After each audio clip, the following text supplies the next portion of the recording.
I went out and grabbed me some pop. Okay, we're going live. Going live. Just gotta throw this down here. Hello! I am Chad Zikitsune as always, and I am joined by my good friend of the channel, Mr. Hippie. I will call him tonight. Because that's what he goes under. Formerly, I don't want to go into your background. We just pal around a lot on stream, or just like via voice chat. And I'm like, I'm gonna do me a work stream, have some fun, and like he's like, I mean, you tell him if I mean, I'm not gonna speak for you. I mean, my whole thing is I'm gonna get drunk anyway. So. Yeah, it's like might as well do it on. That's basically what he's what he was saying. He's like, yeah, okay, well then, we'll have some fun then. But yeah, I am porting over some models from the Source Filmmaker through Blender, and Blender's being a pain in the ass right now. But I've been meaning to like just do this and have some fun while I'm doing it. So today we have Kamina from Greatest Anime Ever Made, Gurren Lagann. Fight me IRL if you think I'm wrong.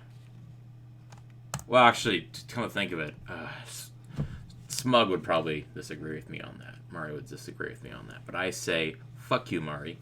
I do what I want. See, I disagree with you on that. So what is your favorite then? Cowboy Bebop. Oh, fuck! I forgot about that one.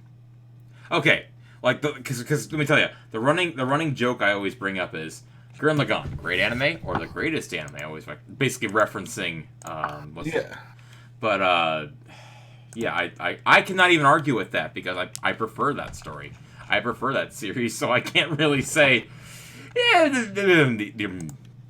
Well, I will give Gurren Lagann this for its era. It is head and shoulders above. Oh yeah, but you can't beat the perfection. But literally, we're comparing modern anime to the greatest anime. Yeah, 90s, well, not 90s, 70s, 80s. Yeah, that's not gonna be the golden era. Let me just say this much: the reason why I have such high regard for Gurren Lagann is when I watched it in high school, and it was like it was so good in my mind. I'm like, I don't need anything else. Well, don't get me wrong; it's not my top, but it's definitely like my top 10. Well, yeah. Well, the point was, I was like, I don't need to watch any other shows. Because I was basically pouring over it in my mind for years. So, but yeah, I'm gonna save this because I realized I'm like, shit, I'm gonna have to fix all the textures and like make them higher res, and I'm like that's gonna require CPU usage, and I'm not, or a web browser. I'm like, no, not so much. So I'm gonna save that. I'm gonna go and just get another few of these going. There was another one I was thinking of. I'm like, what was it? Fuck. Let's see. Like looking through all my ones I've been working on. Like I got the Cup King Anthony Birch. God, there was like one I was just looking at saying I need to get this done. Okay, do you have the only character that matters? Spike? Yeah, I got. No. Kenshiro. Oh, dude, I would not even. People have made that, so I wouldn't waste my terrible ideas on him. As long as you have access to it. Dude, they have it from like the PS4 game. We have that. We're good. No, I'm trying to find it. It was like, because I actually also have like I need to go into there. Actually, I need to go and find the Unity stuff I have. I've been finding some neat stuff in Unity, or rather in VR chat. I sent you some of those. The look of some of them are just kind of like, what the So, why would people want this? In one word, memes. That's why. So I got like the animations from Johnny Johnny Yes Papa from the Johnny Johnny Doo Doo animations. It says, Lukua thick as fuck. There was a clown meme Hong Kong one I thought was pretty good. That's right. I was like, I need to get like there was some Ricardo Milos obviously there. It has to be. That I do need to get that done. I also have Rocket Man, which is also known as Kim Jong Un. Like that's what they refer to him. Like they're like, oh yeah, it's Rocket Man. I'm like, what? I also have Pingu. I need to get that done just so I can do Newt none of the fucker. But okay, let's see. Oh yeah, there was a really good Zone Time. It was NSFW, but it was like it was rigged up rather well. Like that's the thing. There are certain models that are rigged better than others. Not every model's rigged the same. Okay, that's right. I need to go into ports. So I need to. Like I have a suit. Not all porn models are rigged equally. As a matter of fact, no. Like I was in my 3D models folder on my computer. It says to port MMD and XNI Lara. Oh God, there's so many things in here. We just I'm just keep scrolling. So we got like Batman of Zernar, Vader Zim, 02, Zelda from Breath of the Wild, Young Snake, Yoko Littner. I need to actually rig up a Wolverine that has retractable claws, because now I know how to actually do that now. But Agent Anti-Venom. Wait, what's in the Watchmen pack? Oh, nothing. Absolutely nothing. Okay. Okay. Wait, Agent Anti-Venom? Yeah, that's what Flash is now. Flash is now Agent Anti-Venom. Yeah, I know. Ever since Anti-Venom became a thing, this is what we're dealing with now. It's, yeah, exactly. Okay, don't get me wrong. I liked Anti-Venom in Spider Island. Oh, yeah. Anti-Venom, like, that was actually, like, the best part. Like, but yeah, it should have ended right there. Like, he had a, what's the complex? The Jesus complex, Savior complex. And that was really cool. Like, that's how they fixed it, was that, oh yeah, you can already do this. Okay, we'll just, we'll make some goop. And not only it fixed him, it fixed, Kane. Basically fixed him of all of his impurities. I thought that was pretty clever. I'm like, oh, that's cool. That's right. There was something I need to make a queue at some point. I told myself tonight, I was like watching something involving like had the card in it. I'm like, I need to make me some queue at some point. Also, another one I've added to the list is a heavy model or some sort of model of heavy or like a Bane, but instead of it being a mask, it's a pair of panties over his face. I thought it would be the funniest thing to make, but like that one Japanese superhero. Yeah, the one where his panties over his head. Like that's a Japanese trope of like, no one knew who I was until I put on the pantsuit.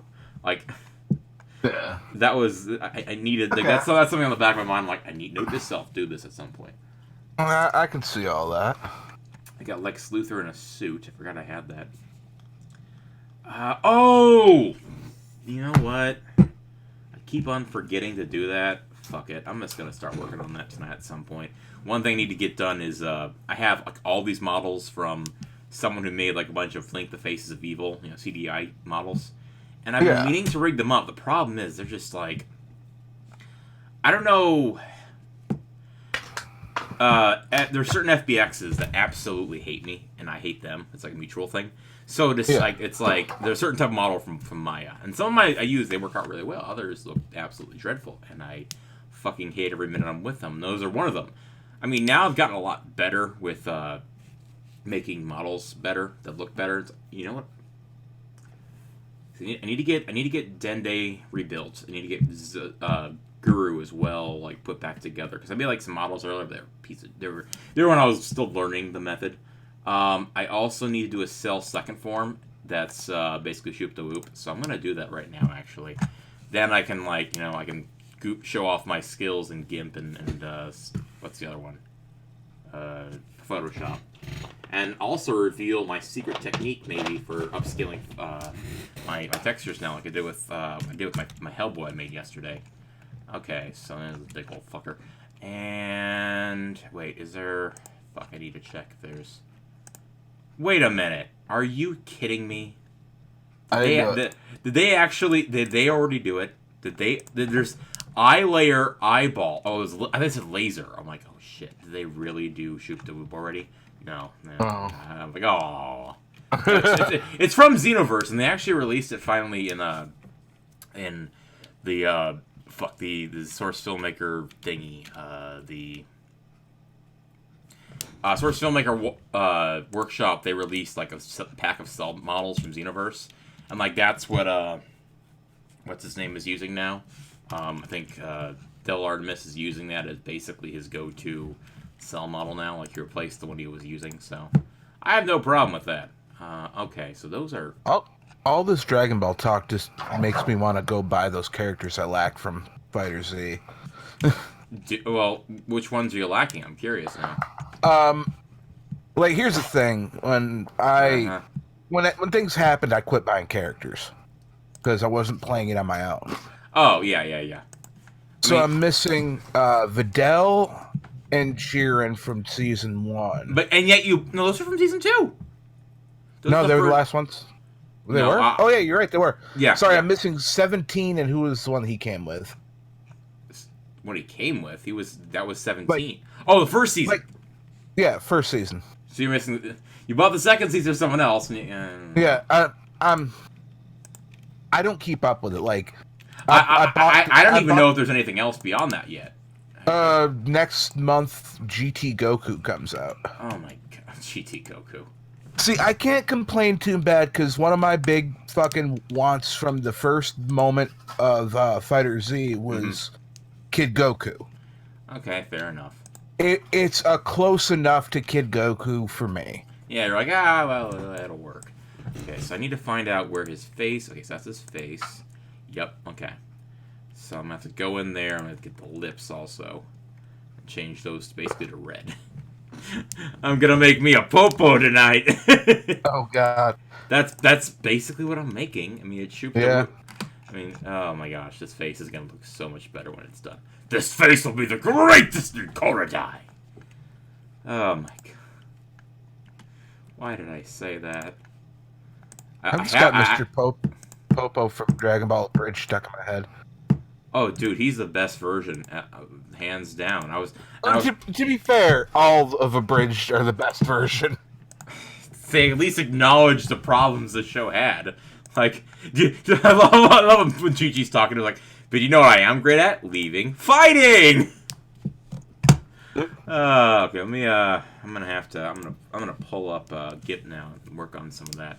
And I'm of course referring to Photoshop, the poor man's Photoshop, nothing else.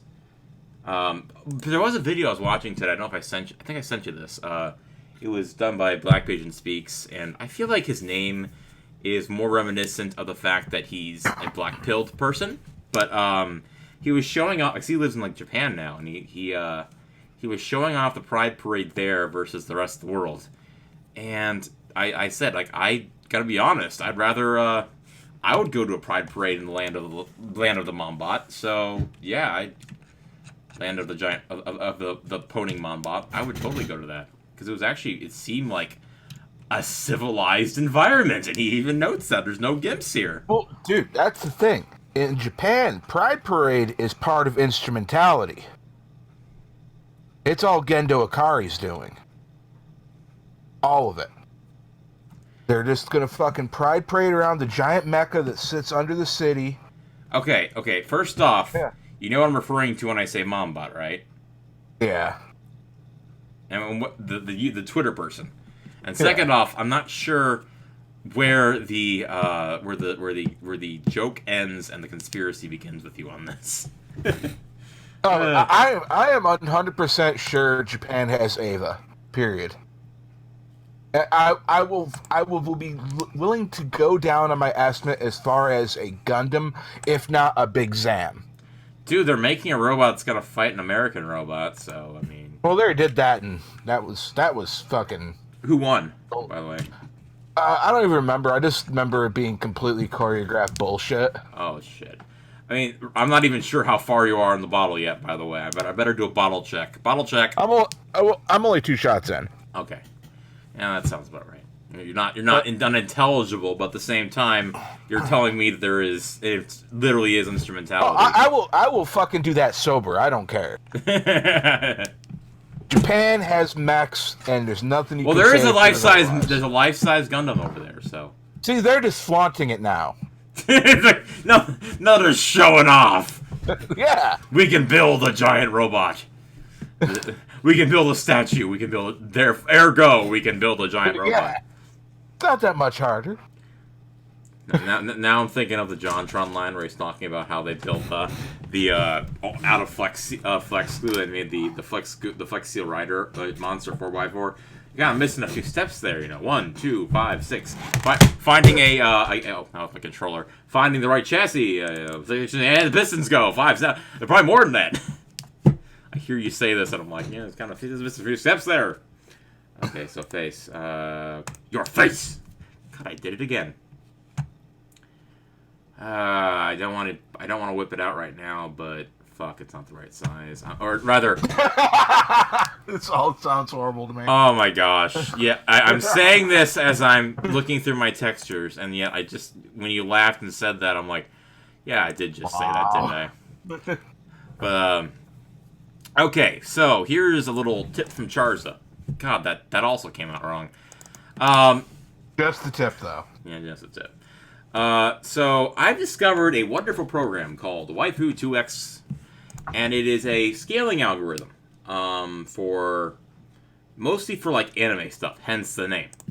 Well, how I've been doing things has been first I'm gonna show my work. So I'm gonna first save as, it's not save. So I'm gonna go into this is my Source Filmmaker work folder. I used to have another one, and it's too full. So I'm gonna say Shoop as the name here, and then there he is.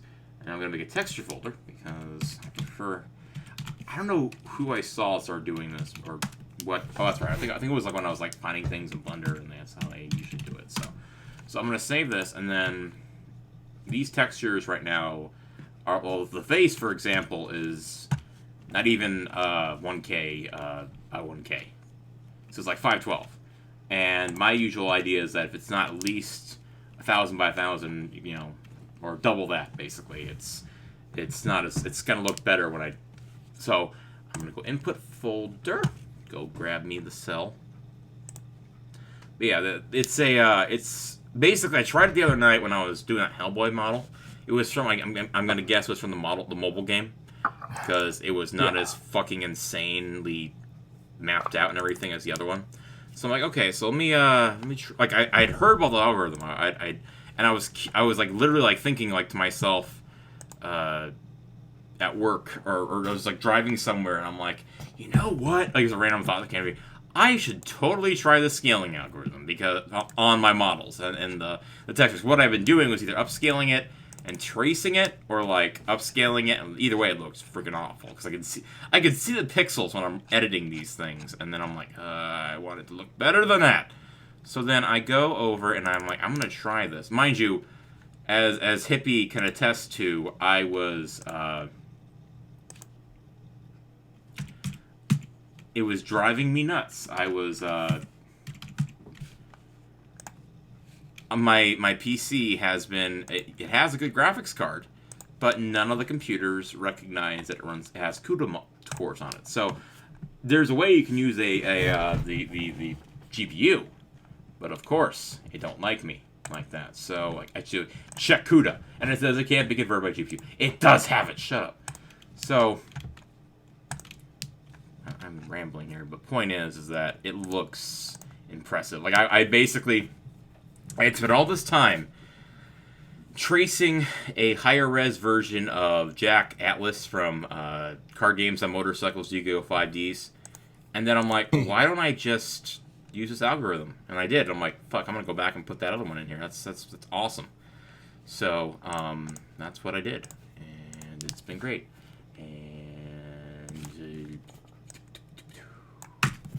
Now, so I can like set like the noise level. It's gonna go. It's gonna. I don't know if it's gonna slow down my PC or what it's gonna do, but I'm gonna have to let it. Yeah, it seems like it's.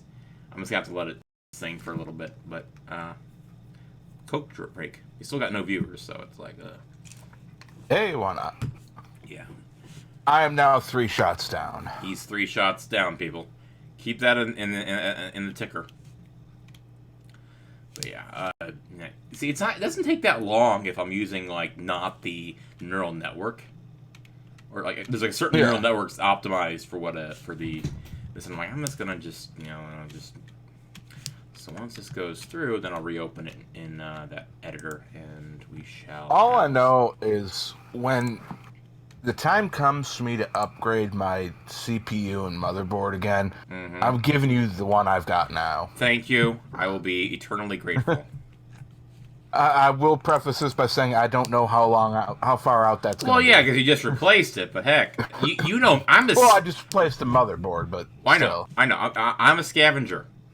I literally, like, Do you know how many computers my uncle has given me that he's found or had? Like, that's where most of my PCs have come from.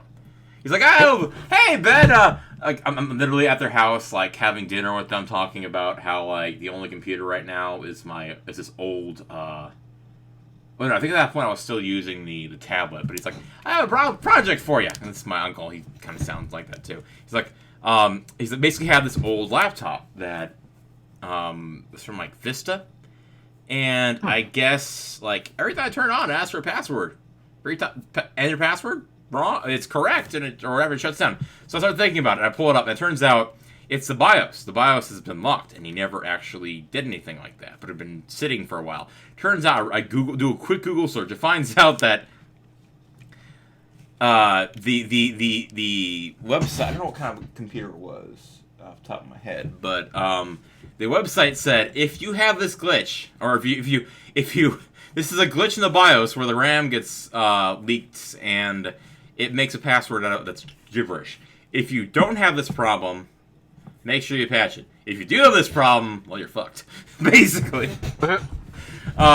So I'm thinking to myself, I think there was this one time when I was working at Office Depot where someone had mentioned to me that if you can actually, like, drain the BIOS and then, like, or reset the BIOS by, removing the battery, or, like, there's, like, basically, long story short, all it took was me stripping off the plastic of a twist tie and shorting the correct pins, and it eventually just reset, and he's like, oh, you can have it. So that was the first laptop I had started learning how to edit in Linux, in Kdenlive, which is a fucking abomination of too much RAM usage, but I started learning.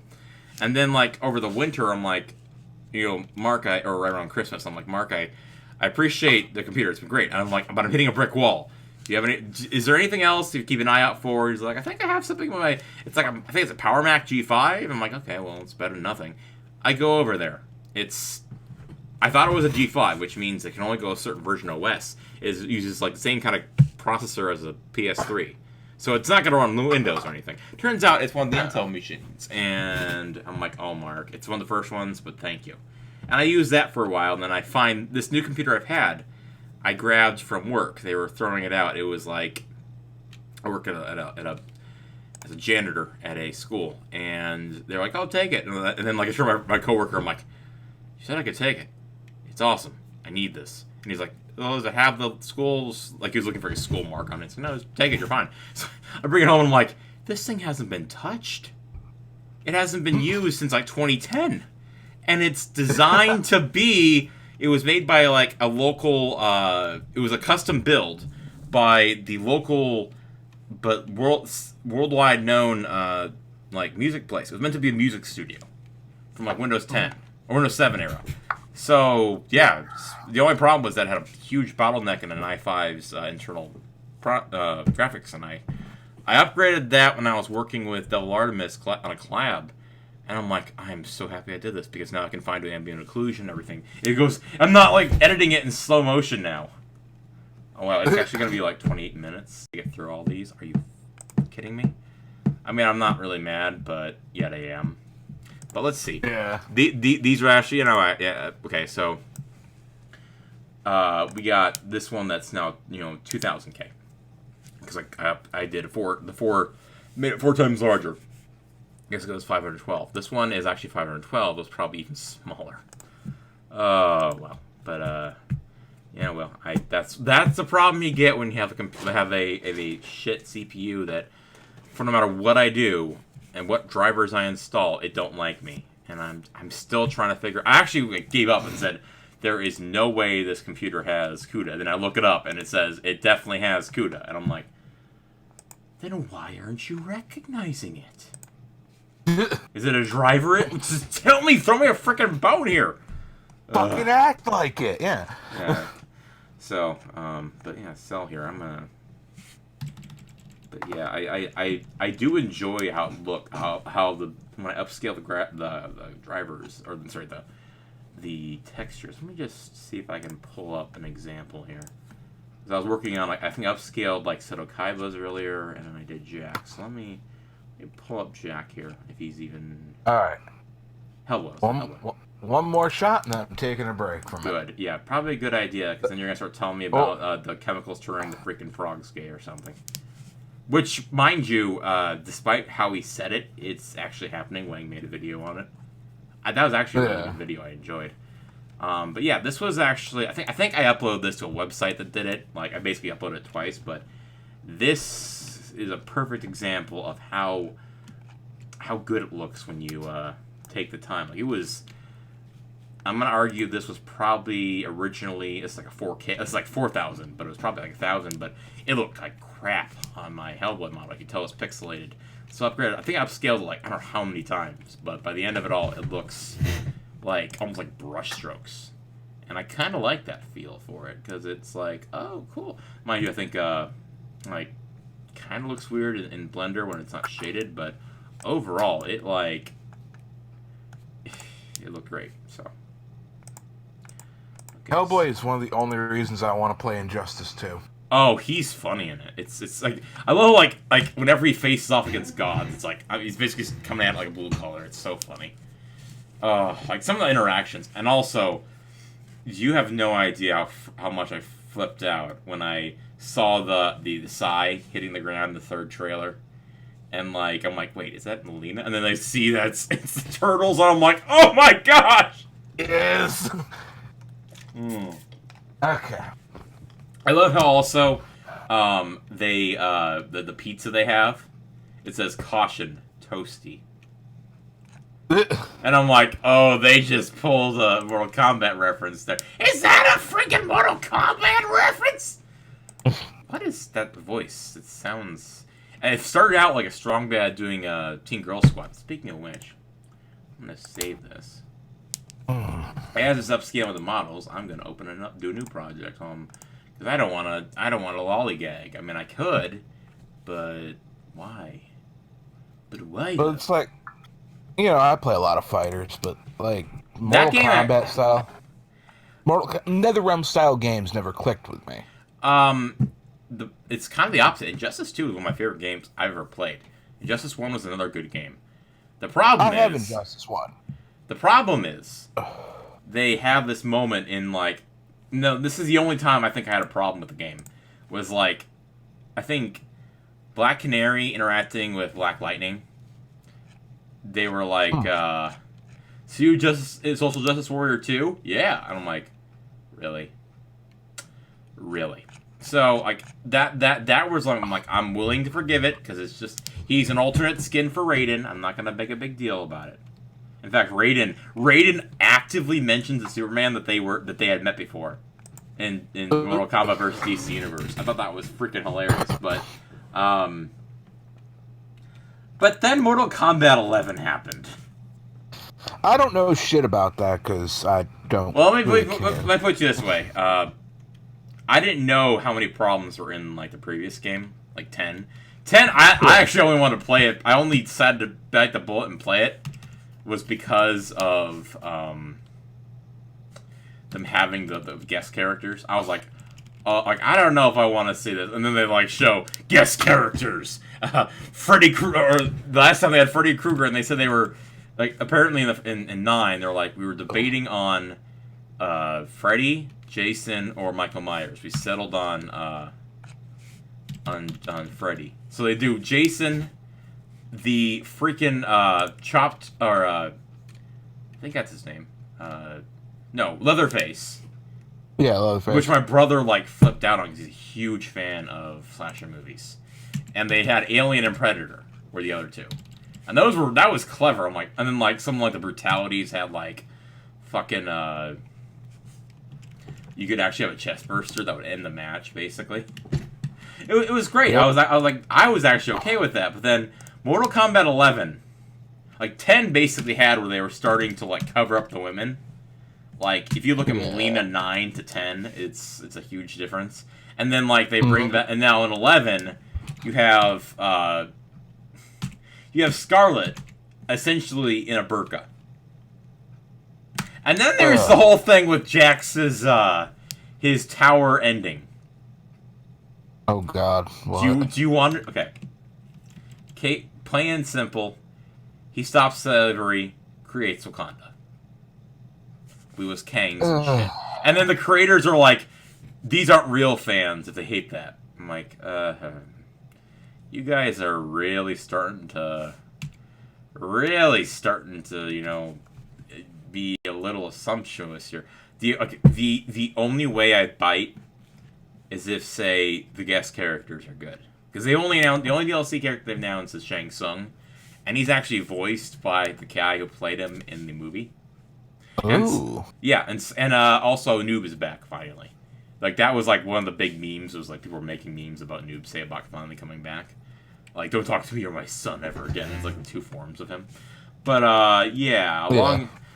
The only reason I would do it at Bite is if the two guest characters I want come back or come in, because there's only two left that I really want. Okay. One of them was one I already knew about, and then someone like thought that maybe the guest character, or the character they announced for first DLC was gonna be another one. I'm like, oh god, yes. So I basically like shouted, I'm like, yes, do that. Because he's actually just recently made a cameo in Dead by Daylight. Michael Myers, because that was like the third one they had mentioned. And if they put in Ashley Williams and had him be voiced by Ash. Oh god, yeah. I mean, he's actually a survivor in the game in Dead by Daylight. He's actually finally put him in, and it's basically him from the show, including the freaking puppet is in it. Like basically, like I'm just happy they made it because someone ported it over to Source Filmmaker. Though we already had a really solid model. I actually used it in animation once. It was like it basically looked just like him. It was called the "You Bruce Campbell Done to the Wrong Neighborhood," and I basically recreated the opening scene from Army of Darkness point blank, and I was really happy about it. So like we had another good one. So awesome, cool. So, but yeah, if they put those two in, my brother is gonna want me to get it. He's gonna bug me about Michael Myers, but I secretly want Ash over that. But even then, think about that for a sec. He's a womanizer like he is in the movies in Ash vs. Evil Dead. Do you really think they're gonna let that slide? I mean, he'll probably do it, but it's just it'll be amazing interaction though. Johnny Cage with Ash. Oh god. Because I mean, for goodness sake, one of the interactions with Jax in the previous game is "You son of a bitch." They do the epic handshake, but they also he quotes God, I can't remember his name. He played the Dinkster. Game over, man. Game over. When he goes up to the alien, it's pretty good. There's like some pretty good little like Easter egg ones where they're referencing like goofy things. Like I have. That's where I put it. Mortal Kombat 10. I just don't have it installed. I feel like I should go into it, you know. Well, I will say it's basically the plot of 6, and it's basically 6 or Mortal Kombat 4 happens. They're prepared, and it does a time skip. And the new one's basically where the God of Time is like, you've messed too much, Raiden. Because basically Raiden like purifies the temple, but it makes him evil. So we don't have evil Raiden, and they're pulling people from different times. And also, Shao Kahn is make Outworld great again. He literally says that. And we're like, really? Oh my gosh! No, stop. Stop. Yeah. I just realized I may have like two different separate desktop audio captures. Fuck.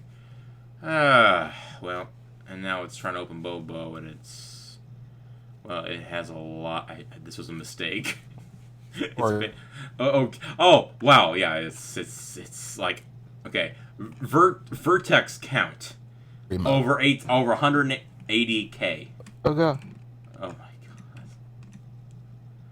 I need to save this though because I need to go back to this. Save as or save rather. Put this because you need to like work on this later because this thing's a freaking high poly and I'm gonna have to reduce it down the right way this time. You are cutting out like crazy.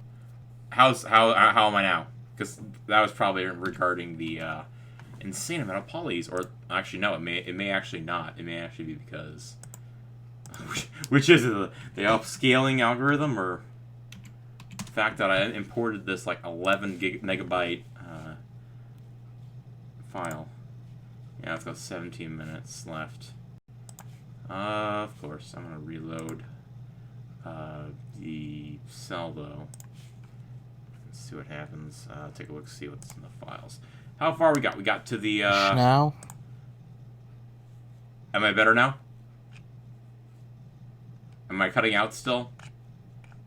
Snake! Snake! Hippie, can you hear me? In clumps. It's kind of funny. Hippie, if you can hear me, say pickle. Hippie, how many fingers am I holding up? I'm not drunk really yet. It's just you're like I think your CPU might be under heavy load. Well, yeah, that's why I switched out to another. Well, yeah, it's the algorithm. Yeah, but it was an algorithm, but also I loaded this massive file. That was why. Probably cut out. Okay, you're coming through fine now. I probably cut through because I'm also streaming this, so it's like, oh, I wonder what the problem is. And also, of a really cool note, the drunk finally started to hit. Oh boy. So what's this theory you have about Japan having some sort of giant robot? Oh, there's no doubt in my mind. No doubt. Like they got demilitarized after World War II. I mean, what do they have left that's outside the idea of a military? They have weaponized anime. Exactly. God, I was actually making that to be sarcastic, but no, they did it. I'm telling you, they did it. Well, you do realize, like, I was referring to a meme in that regard. There's like a meme of like the shows like a bunch of like blocks falling, and the first one is Franz Ferdinand gets shot. The last one is anime gets made or something like that. Like I've seen so many memes of that. It's like, oh god. I'm telling you right now, anime is flat out real, and I can prove it with one statement. So you're in the school of Alan Moore. I worship a snake god because even though he's fictitious, and I'm aware he's fictitious, there is somewhere in the multiverse where he exists. Therefore, I worship him. No, like anime is real and in actuality, and I will prove it with one sentence. Okay, this is gonna be interesting. Tokyo Olympic Games 2020. Oh, dude, that's gonna. Oh. Are you referring to Akira? Oh yeah. They predicted that. Yeah, people were noting that. That's probably why they tried going so hard in on it. Because, like, dude, I cannot wait to see the opening ceremonies. That's gonna be amazing. And think about it. What comes out that year? In America. 2020 shit. I don't know. Something called the rematch of the fucking century, or millennium, you could almost say. Godzilla. What do we got here? Godzilla versus Kong. Yeah. That's probably. I mean, think about that. That's gonna be huge. I remember, like, right when the rumors were going around that, like, there was a rumor going around that the guy, I think it was Robert Zemeckis, was making a remake, like, you know, he does those 3D remakes or 3D movies, you know, or he's motion capture. He was told he was being pitching something to. Or rather, they're planning out to make a 3D remake of, like, animated remake of Yellow Submarine for the Olympics. To come out when the Olympics comes out. Mind, like, people, and he was basically, I think someone was talking about, they're like, can you imagine the smokers, like, going into this 3D movie totally stoned and seeing, like, what's his name's, John Lennon's head, like, 3D on the screen, like, they would fucking lose their minds. The Godhead has risen! Yeah, like, They were kind of just like, he was kind of like, this would be perfect. You have no idea. And then, well, like, here's the funny thing. It was Grant Morrison that wrote The Invisibles, right? Wait, he's making a movie? No, here, like, the comic. Yeah, he wrote The Invisibles. And, like, in The Invisibles, fucking King Mob drops acid to meet the Godhead of John Lennon. Oh my god, that's I didn't know that was actually a thing. Was Yeah, that a thing? Was that a thing before Invisibles? Well, no, it was like in Invisibles he does it. Okay, so that was where it first happened. But now it's becoming real. All fiction is reality, man. Well, dude, I mean, isn't that what the idea of the multiverse in that's the idea, like that was the core concept of multiversity, dude. Well, dude, that multiverse idea goes back to Robert Heinlein with Number of the Beast. Wait, like you're referring to Iron Maiden, right? No, the comic Number of the Beast. Oh, okay. When was that made? I never. Oh god, it had to been the 50s or 60s. I can't tell you off the top of my head. Okay. But like the idea is there's a finite number in the multiverse. It is 6 to the power of 6 to the power of 6. Oh. That is how many universes exist, period. Why? Is there a reason given? No, not really. Then okay, I don't understand how that relates. But within that finite curve, there's like Oz is its own reality. Well, that makes sense. That's something. Yeah. Like, let me put it this way. When I remember when I was watching, okay, so back to Gurren Lagann. I first got into that show because a friend of mine, like a mutual friend of mine, and my best friend, was like pirating anime all the time. Okay, so this is like 2007. Okay, it just comes out in Japan. He wants to show us the finale, and I literally said, I'm like, I don't know what the fuck's going on in this scene because they're all speaking Japanese, but when this comes stateside, I'm gonna watch it. I want to know how it got from starting out to being, or I want to know how it got to literally throwing galaxies at each other like throwing stars.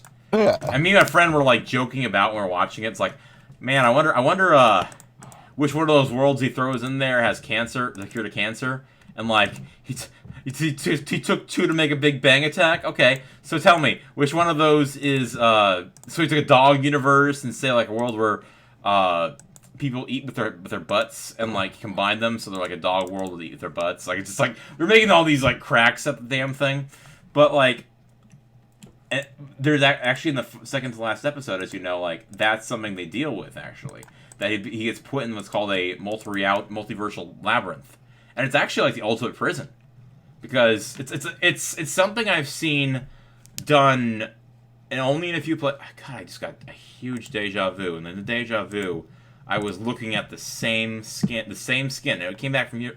Anyway, that was weird, but train of thought there for a sec. Woo. But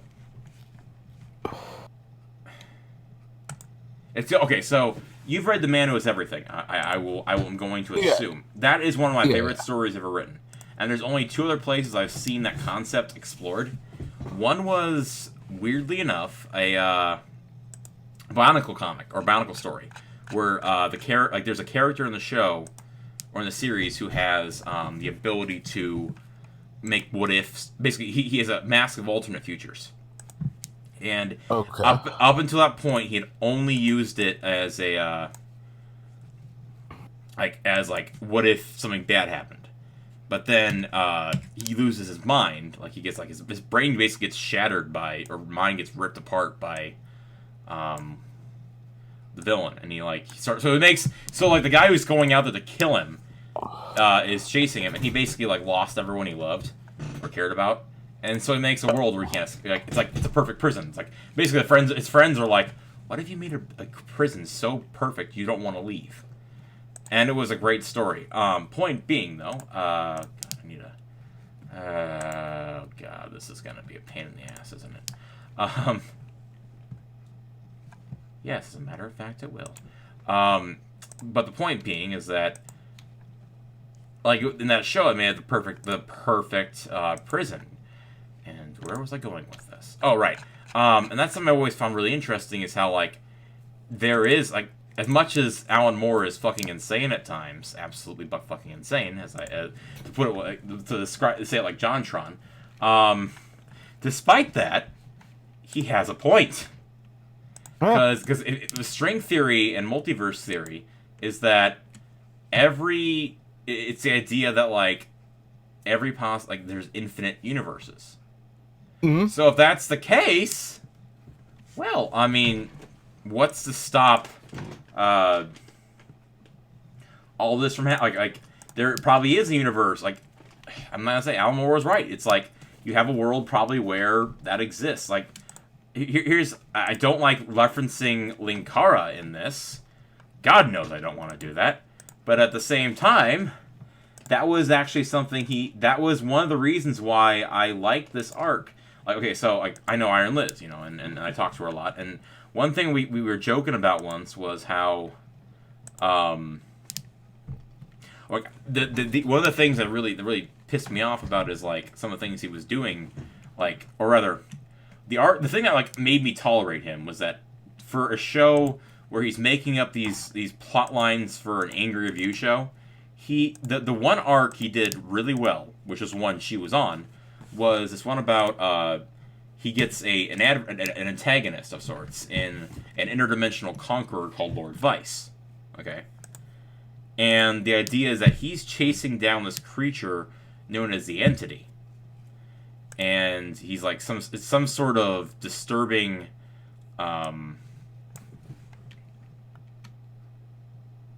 he's chasing down the Entity, and it's from another universe that like it's like a glitch is what they always refer to it as, like some sort of like bizarre glitch creature, like a glitch in reality. And it turns out, because like up until that point, like he had made a previous storyline and everyone guessed what it was.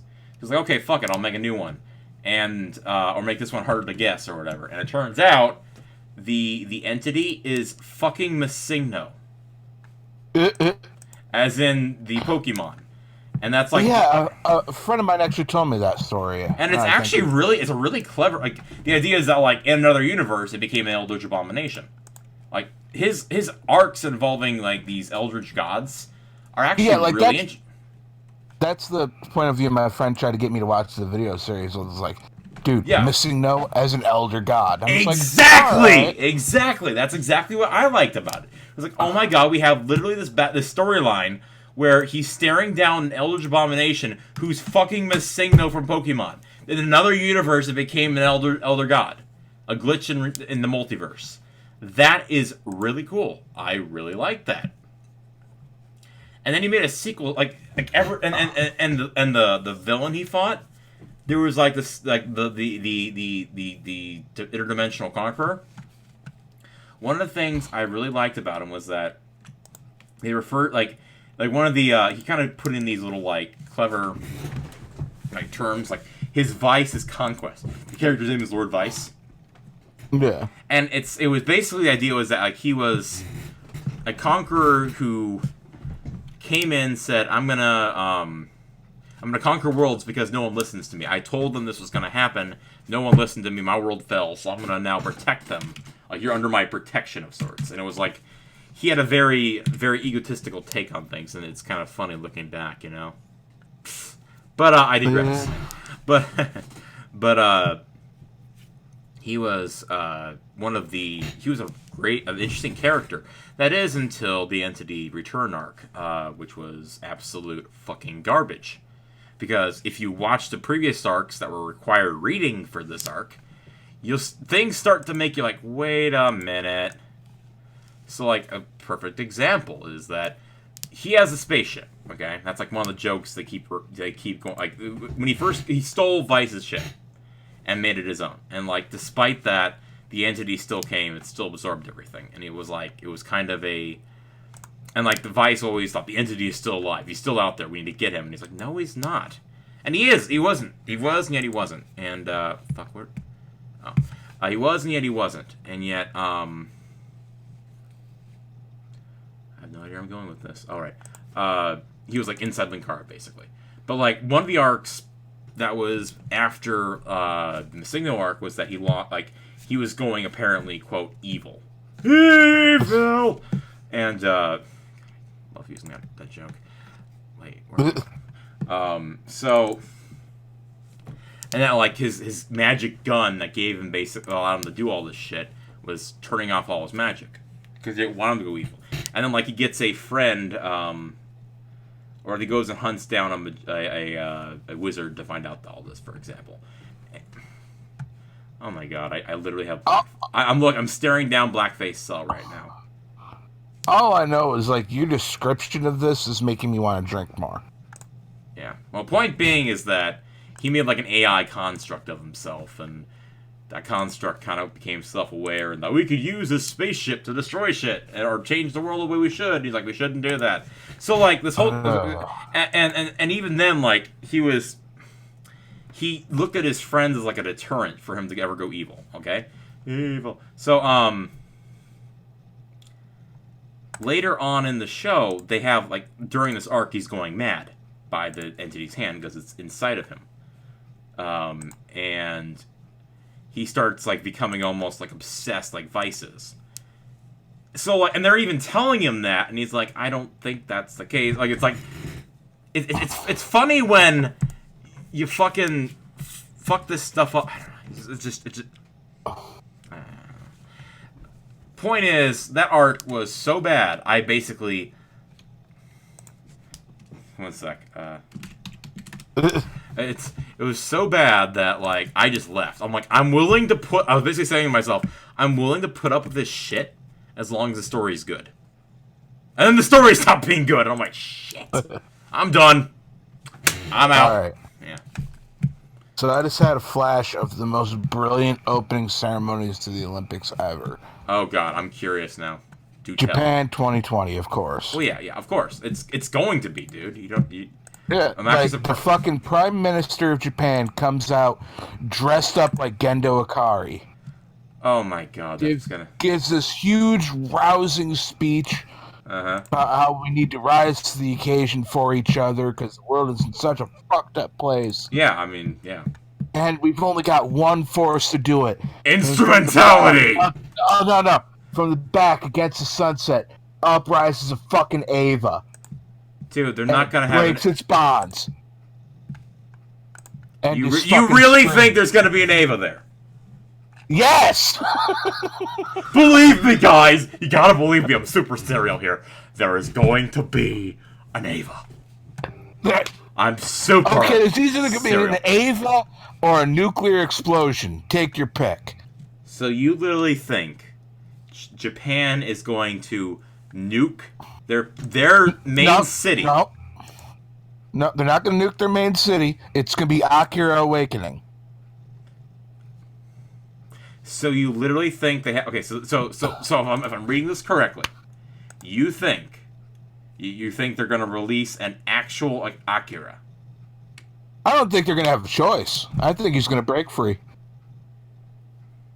Okay. It's like, this is one of those times where I'm like, not sure if joking or serious.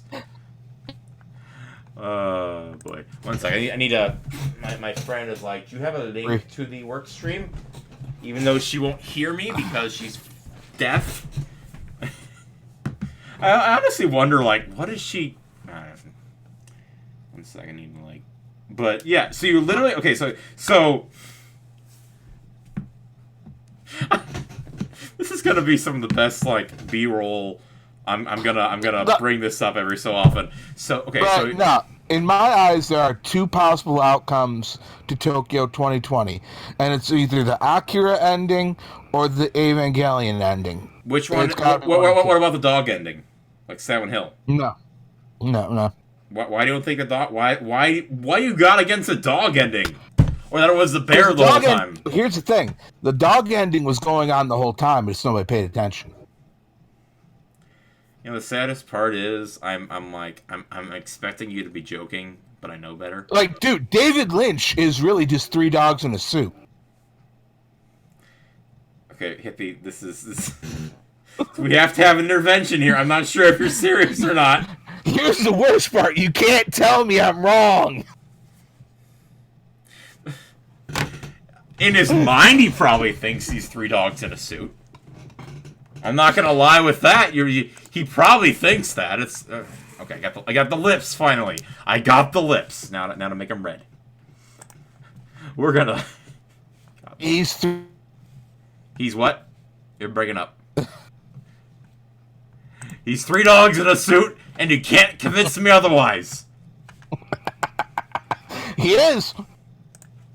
And you're gonna tell me also that David Bowie is in fact been a tea kettle this entire time, just like in the show, and that he was sending us a secret message about it, warning us, warning us. Here's the really fucked up thing: David Bowie really was from Mars. He was a star child.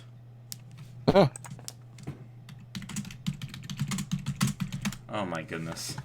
Like, this is a man whose fucking origin story was so good. Do you know what that the song? DC optioned it and made it the basis for Martian Manhunter. You do realize? Have you ever heard the song "Man Who Sold the World"? And you know the meaning behind it, right? Yeah. You know what it means, right? A bit. There's a lot of interpretation there, but yeah. I mean, I have a video that literally explains it because, like, I was referring to it in reference to its use, the cover's use in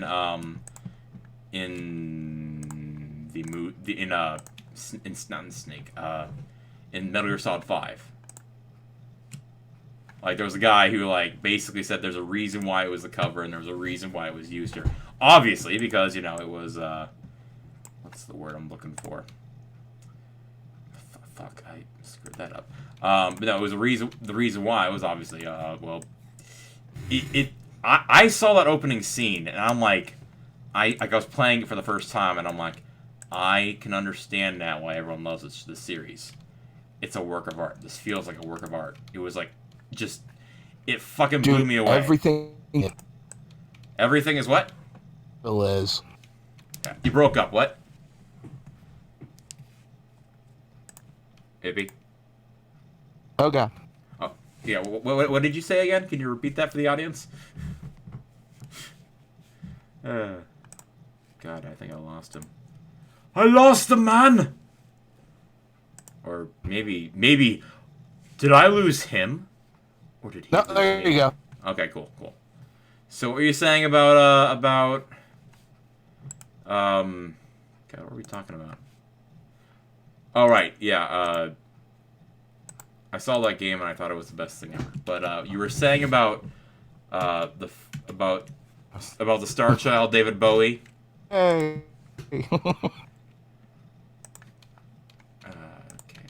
I have no idea what's going on. I'm not sure if it's on my end or his end, or if I'm losing my mind, or because I just heard him just try and argue. Okay.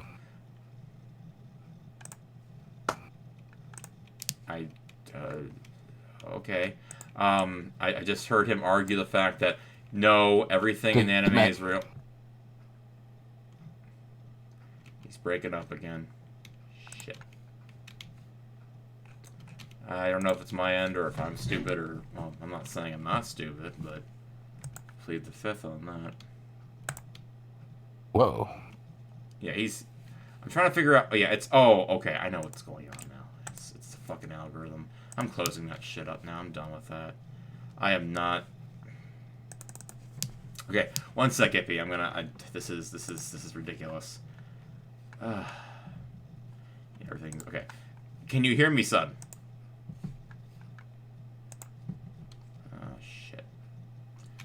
Oh god, what is going on? Okay,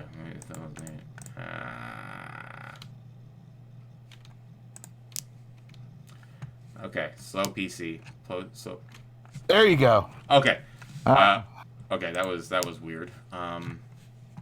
Like, I really had a crisis of conscience for a moment. I couldn't tell if you were flaking out because I was drunk or because of connection issue.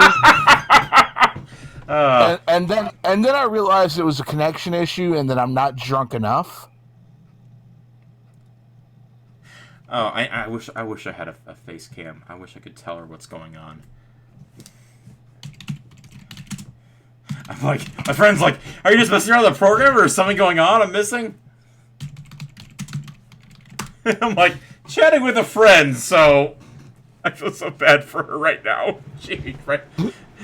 It's like, what's going on right now? I don't know what's. I'm like, well, I'm not surprised. He's working and I'm drunk, but not drunk. I'm literally telling her that I'm working. He's drunk and explaining how 20 20. Oh yeah, dude, it's going down 2020 Olympics. I'm telling you, it's going to be the new age of mankind. We're going to have to deal with the fact that giant human hybrid Avas exist, or that fucking we unlock the psionic potential in a child. There is no doubt in your mind of this, correct? None at all. And what brought you to this conclusion? Okay, this is actually where it gets really technical. Are you gonna say it all started with 9/11? No, it's been the curve of my life. Things just keep getting weirder and more inexplicable. Oh, you're saying you mean Clown World, the concept of Clown World. Oh yeah, it's literally taking up 700 megabytes. That's gonna clear up that one program that was upscaling my images. Oh god. That will clear up some RAM. It's not Clown World because there is a logical, like, sequence of events. Yes, and the sequence of events is literal Avas. Well, no, it's building up to Avas. We still got like a better part of a year and about a year and a half-ish. Yeah, okay, literal Avas in a better part of a year. Oh no, the Avas have been there a long time. Okay, so well, now that I'm unlocking the real hippie here. Yeah. Oh god, I'm trying to like think of like what is your opinion of the Loch Ness monster? Have you seen him recently? Fake. Okay. What do you think of certain conspiracy theories? Like, what's the one I'm thinking of? Fuck, I can't remember. All right, the moon landing. Hold on. I will answer this with one statement. Okay. JFK was not shot by Lee Harvey Oswald. Was he put inside of a black man's body? Nope. Okay, so Bubba Hotep is out. Okay. He was shot by a time traveler. So you believe in Stephen King's account as being unironically true? Nope. He was shot by a time traveler whose entire role was to safeguard certain events in history. Okay. So a time cop. This is known as the Umbrella Academy theory. Okay. Seriously. God, I don't even know if you're being legit or you're just fucking with me. But... No, I'm just fucking with you at this point. Though I will, like, honestly say I don't think Lee Harvey Oswald killed him because having seen the film, his head goes back into the left. I will say, okay, so this whole time you've been screwing with me. A little bit. Oh fuck! I was actually really excited. Like the 2020 Tokyo thing, that's 100% true. That to you is 100% true. Yeah. Okay. That's 100% true. JFK was a shooter on the grassy knoll because some like 30 or 40 fucking people said they saw a puff of smoke come from the grassy knoll. And it would have fit because JFK's head went back into the left as if the shooter would be coming from the right into the front. Okay. People have a lot of time to think about this. People have too much time on their hands. Dude, I've been thinking about this since I was a teenager. Well, I mean, couldn't it just like, see, you're gonna hate me bringing this up, okay? You're gonna laugh actually, but as much as I fucking despise Movie Bob, okay? Yeah. I will give him credit on one of his older videos he made about conspiracy theories.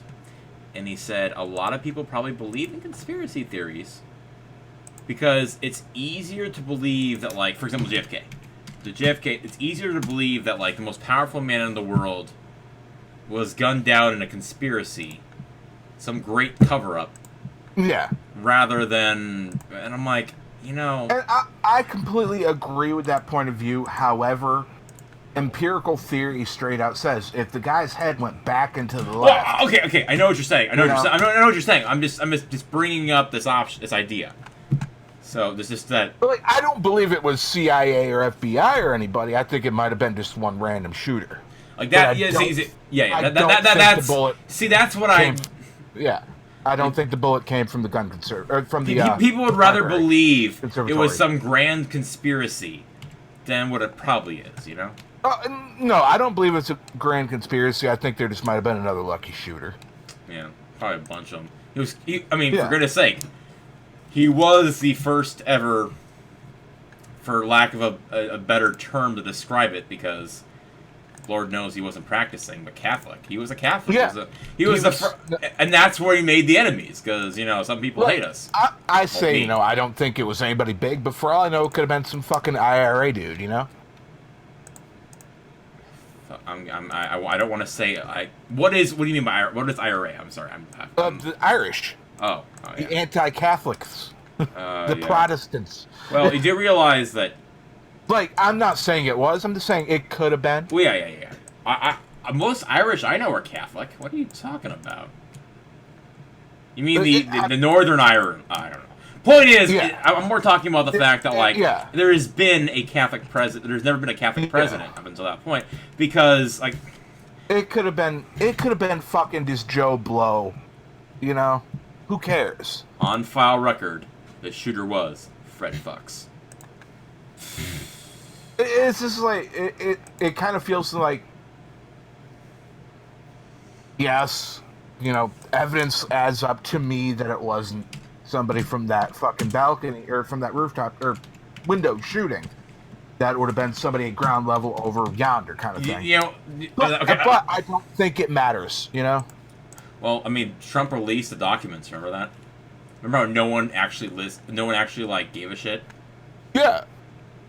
Or rather, he released them, and everyone's they don't want to give Trump credit for that. And I'm like, okay. And I will fully admit I haven't gone through the documents because I don't care. Evil Nazi Hitler Drumpf. It could be anybody. I'm just okay. So the other thing I was gonna bring up. How many shots, by the way, we at now? 5 or 6. I know what you're thinking. Did I drink 5 shots or maybe 6? Truth is, in all the excitement, I lost track myself. But considering this here is rum, you gotta ask that one question. No, to be fair, this is pretty good rum. It's 94 proof. I'm just thinking. That's a perfect analogy for this. Did I drink 5 things? I have narrowed it down to I've had either 5 or 6 shots, and that's not enough. But I just love how it just fits itself perfectly for that copy pasta. Oh my gosh! But I will say, where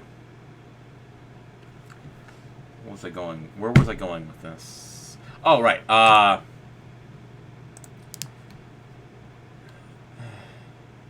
right.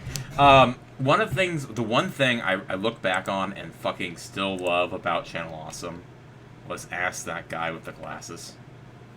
Because he gets everything wrong.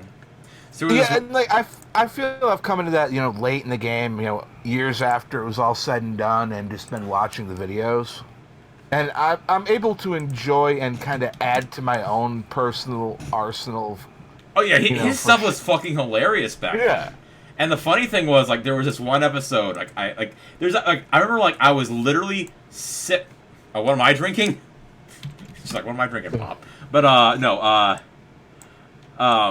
when I recall the first episode I watched of Ask That Guy was right after my friend, my best friend, who's my roommate later on in life, came back into my life and surprised me with it. It was actually one of those stories I need to tell later, but he showed me out at Deck Out the Glasses, and I'm like, this is amazing, I need to watch. So, I get sick with the fucking swine flu, H1N1 in college.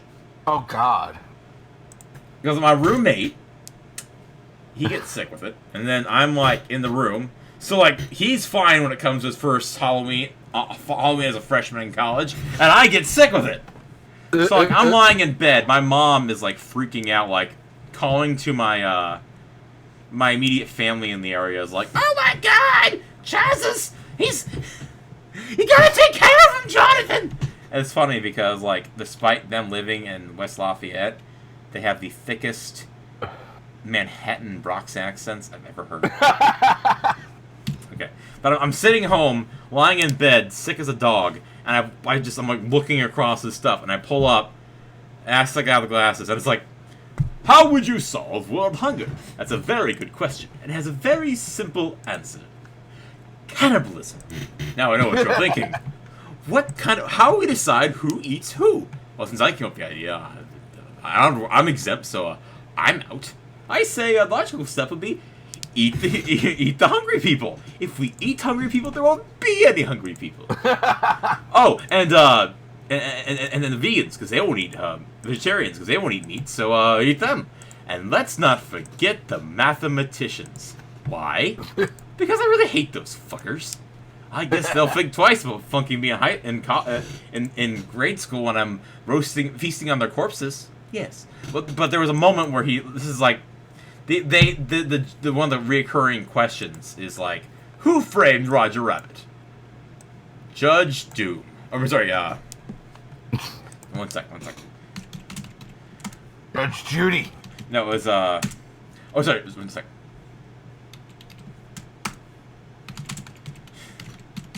Okay, so he's like, who framed Roger Rabbit? I did. Now I know what you're thinking. Why did you frame Judge? Or it's like I thought it was Judge Doom. I framed Judge Doom. Think about it. Is there any point in the movie where he said he confessed that he killed that he actually killed him? I'm pretty sure he didn't. And now I know what you're thinking. Why would I frame Judge Doom? Or try and frame Roger Rabbit? Fucker, have you seen his wife? She's beautiful, and she will be mine. It's like, but there is... But of course he did get away with it. But I do have a plan. And he says, no one knows who that second shooter was on that bank. That's right. Roger Rabbit killed Michael Jackson. And if you think that's crazy, I will ask you this one question. Do you really think Michael Jackson would not have a cartoon rabbit as his doctor? No. The answer, obviously, is no. And thus, it's foolproof. Someday you'll be mine, Jessica. Touch myself. It's so beautiful. But it was just like... I'm like, wow. Another one of my favorite parts, and it's funny because my brother and me always go back to this one scene as like the ultimate, like, oh my gosh, this actually happened. And it was, oh god, 1 second, let me just different or darken need. It like he had just did his 60th review, and like the end of the episode's like, easy come, easy go. Will you let me go? And he's like, yes, off you go. That's it? Well, yes. What else would it could be? Well, have you ever heard of Queen? Oh yes. What a terrible singer she is. Someone should give him balls just so they can chop it off. It's just what? What were you expecting me to do? Nothing.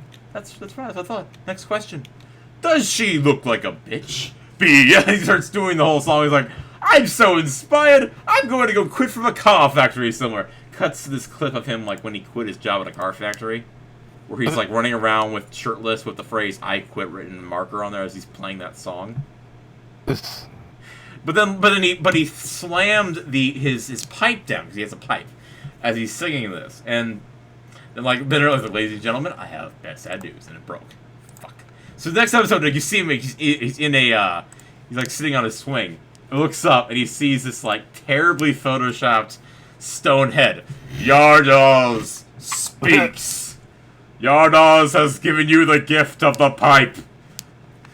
The pipe is good. The pipe smokes and purifies the earth. Now go forth with your new pipe. It shall be done, Yardos.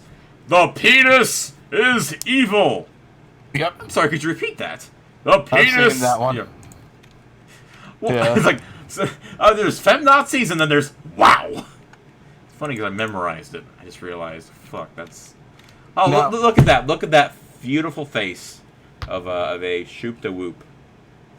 I kind of need to figure out if I'm going to do anything more for it. Now, there's something I need to bring your attention to. Oh. Ooh. That's Mexico's role in all this. Oh, Mexico's role in what? In the Akira Ava conspiracy? Or in the... Yeah. Okay. I was confused there for a sec.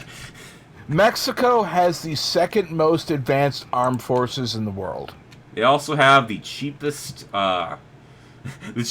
space program money can buy. See? Yeah. Well, they don't need it. They have Tequila Gundam. Okay, now you're fucking with me. I know you're fucking with me. No. Tequila Gundam is 100% real and 100% every bit as much a hero to the Mexican people as El Santo. I will go that far and say it. You're fucking with me. No, it's real. Tequila Gundam is real. Well, I will say this much. It doesn't matter because the SJWs will say, that's racist! Like, I mean, fuck. Mexico doesn't have SJWs. I know, but they have them here. Doesn't that mean that, like... I mean, for goodness sake, they probably got mad at Mario for culture appropriating. Oh, no, dude, Mexico doesn't have SJWs. They just have I'm not... siestas. Okay. I know they don't have SJWs. Yeah. My point is that... I can have a discussion. The point is that... I mean... Did you see that situation over when someone was like, can someone tell me why they have a white man using that classical Japanese instrument? And then literally Mombot replies, hi, I'm Japanese, allow me to explain. You see? And then they block her. Yeah. My point is that it doesn't matter if there's no SJWs there. They become, like, there's that wonderful image of, I wish I had it. I need to be pulling up images as I'm talking about this. Cause, no, I completely get what you're getting at. Like, the rest of the world has them. Has no fucks given.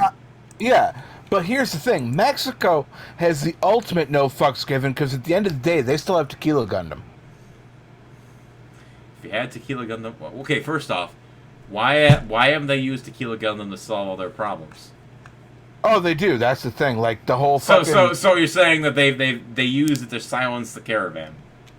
No. Here's the thing. Okay, I'm ready for the thing. What you got to keep in mind about Mexico is they are run by cartels. Well, yeah, that's pretty obvious. The cartels own the Tequila Gundam. Then that's why they retain power. Okay. Exactly. Yes. Now it all becomes clear as day. I've been taking the red pill. Unlike what you expect from the Gundam universe, Tequila Gundam was not very smart. Well, no, they were made by shopped-out, cheap labor. So S.H.I.E.L.D. Well, yeah, I mean, yes, but no. It was completely made, like, in Guadalajara. So my joke referencing that Free Willy episode of that was totally accurate. Imagine my shock. Also, oh my gosh, I kind of want to recolor his, like, rim, but I don't know how that's gonna look. Oh wait, no, actually, no, that's gonna be correct. That's correct. But what keeps Mexico from being a world superpower is Russia, because they have Zangief, and he trains against wild bears. He also didn't he punch a? Oh, that's Balrog. Balrog was able to punch an elephant. That's right. Yeah, Balrog punched an elephant. Silly me. Like fucking Zangief. I mixed those two up. Zangief wrestles bears for breakfast. Wait, he wrestles bears and then eats the bear for breakfast? No, that is his breakfast. He just goes and wrestles a random bear. And he gets this... How does he... Just the very act of fighting the bear. Oh my god, this is one of the greatest conversations I've never thought I'd have. I think this is getting up to beat a mythical mirror that throws everything back if I can punch it. The solution is you need to have a hypothetical duck to be thrown at it. Not a real duck, a hypothetical duck. And it has to be hypothetical. That's the key part. But see, that's like Canada. Nobody fucks with Canada. They have nothing. They don't have anything. Yes, that's why. They have hockey and maple syrup. That's it. Yep. And they I mean, when they went on strike, they were confused with the WGA. Yeah, like they're Blame neutral. Canada. I thought the Swedes were the neutral ones. I think I got you there. Like Canada is neutral in everything, but they have Alpha Flight. Yes, like, just in case. The prestigious Alpha Flight run by Carol Danvers. No. That is complete fucking U.S. propaganda. Here's a question. Okay, let's run the subject of Canadian conspiracies. Is the Fonz in fact a closet Canadian? I never got Dev to confirm it. Okay. Okay. The Fonz holds dual citizenship. Okay. Okay. So he is Canadian and American. Okay, the bronze Fonz and all that. Yeah. Okay, yeah. So he is in fact a closet Canadian because. But here's the other thing. Since around 1945, there's been a UN resolution that says the Fonz can go anywhere within the the entire North American and South American landmass, and counts as a citizen of whatever country he's in. Okay, and where does this tie in with his brother that went upstairs and never came down? See, here's the thing. He went upstairs and fell into the Twilight Zone. Why haven't we seen him on the Twilight Zone yet? Because they haven't filmed that episode yet. Okay, so what happens if we ever find? Okay, here's a legitimate question I need to answer. Okay. If we ever find, is the reason why the Makra Terror is lost forever because that's what the Makra want?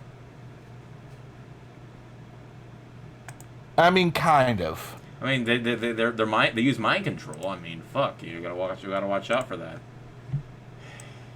You know, it's not so much that they don't want to be found as they don't want to be found right now. Yeah, the funny thing is, I really would love to get your live reaction to like some of like the funniest JonTrons I've ever seen. And one of them is like he does a workplace safety review, and this guy's like talking about the fatal half-inch, and he's like, "What you see here is that if you rewind it and watch it slowly, you see the Reptoid's head coming out of the water, out of the crack, and makes his body collapse, and that is exactly what they want.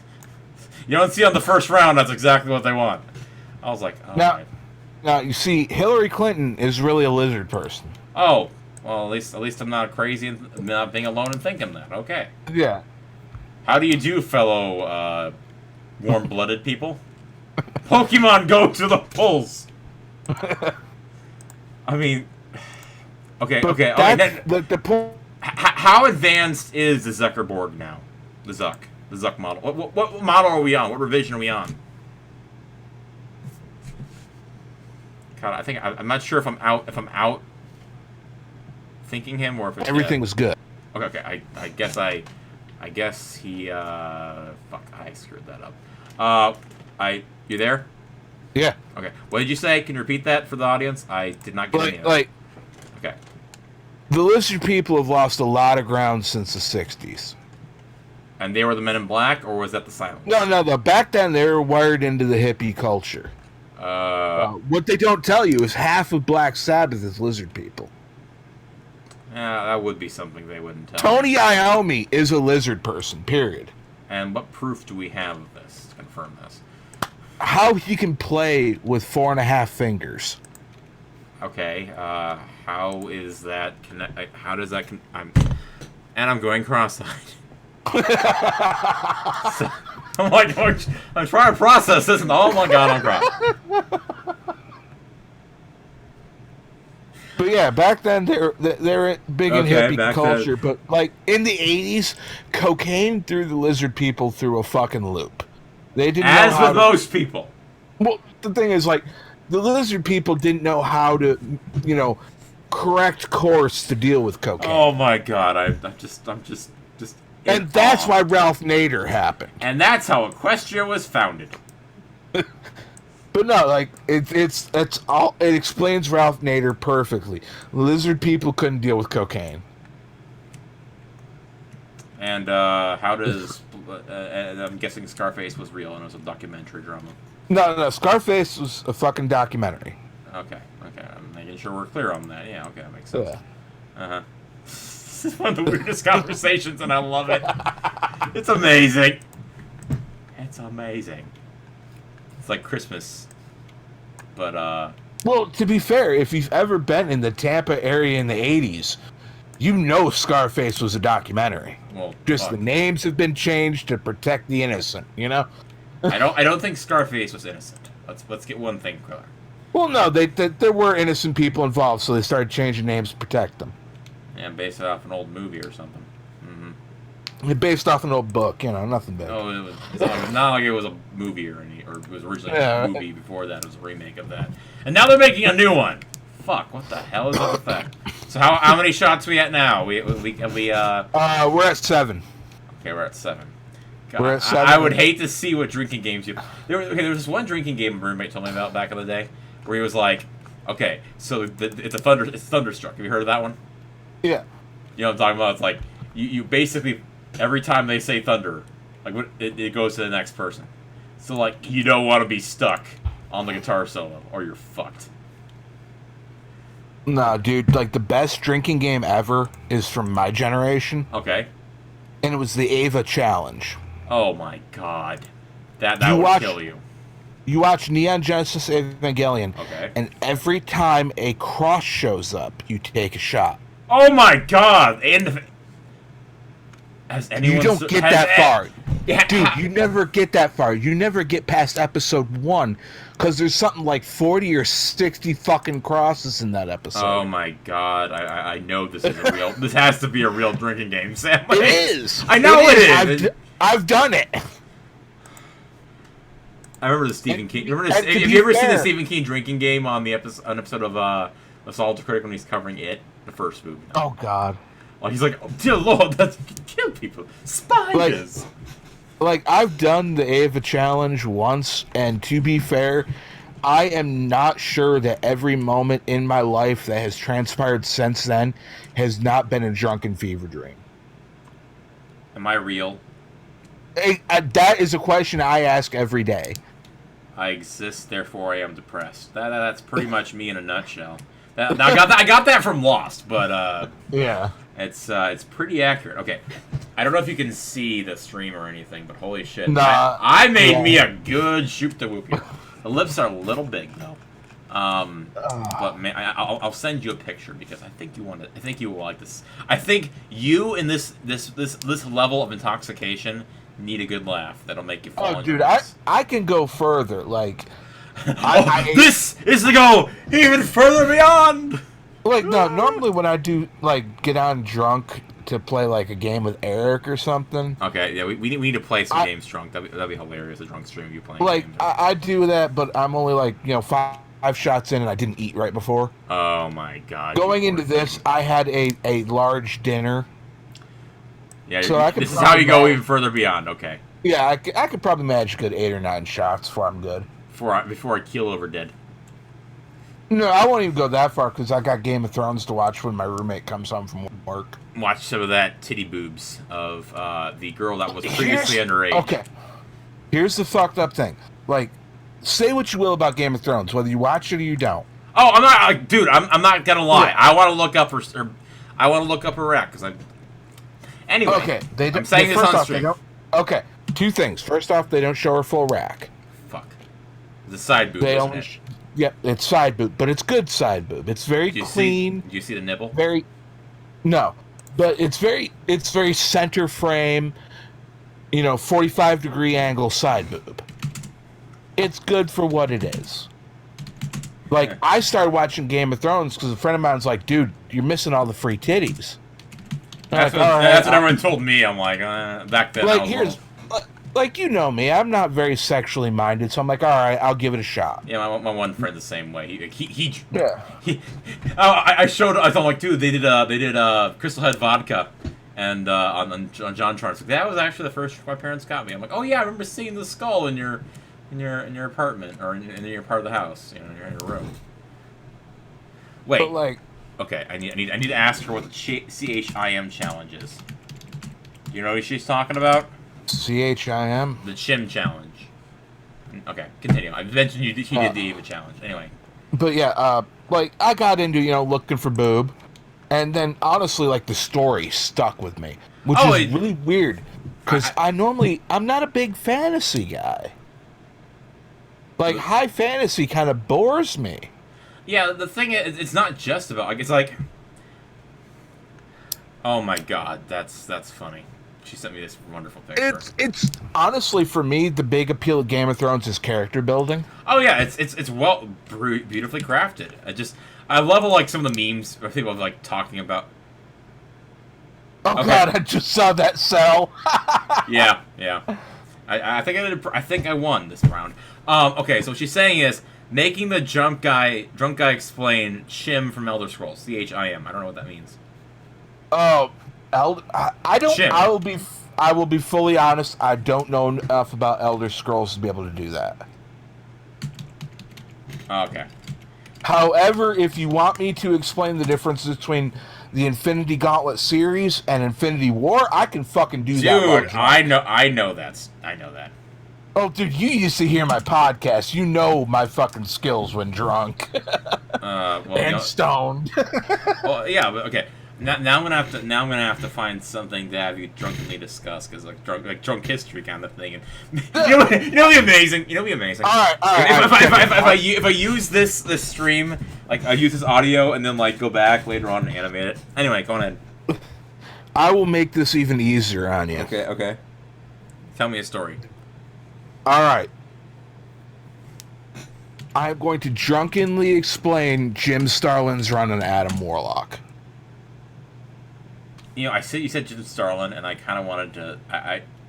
Is it possible for you to drunkenly explain why you hate Jim Sterling? Oh, Jim Sterling? Okay, I can do that. And then we'll do Jim Starlin. Well, I will fully admit, if I explain why I dislike Jim Sterling, it will leave you feeling completely let down. Okay, then screw it. Let's do Jim Starlin.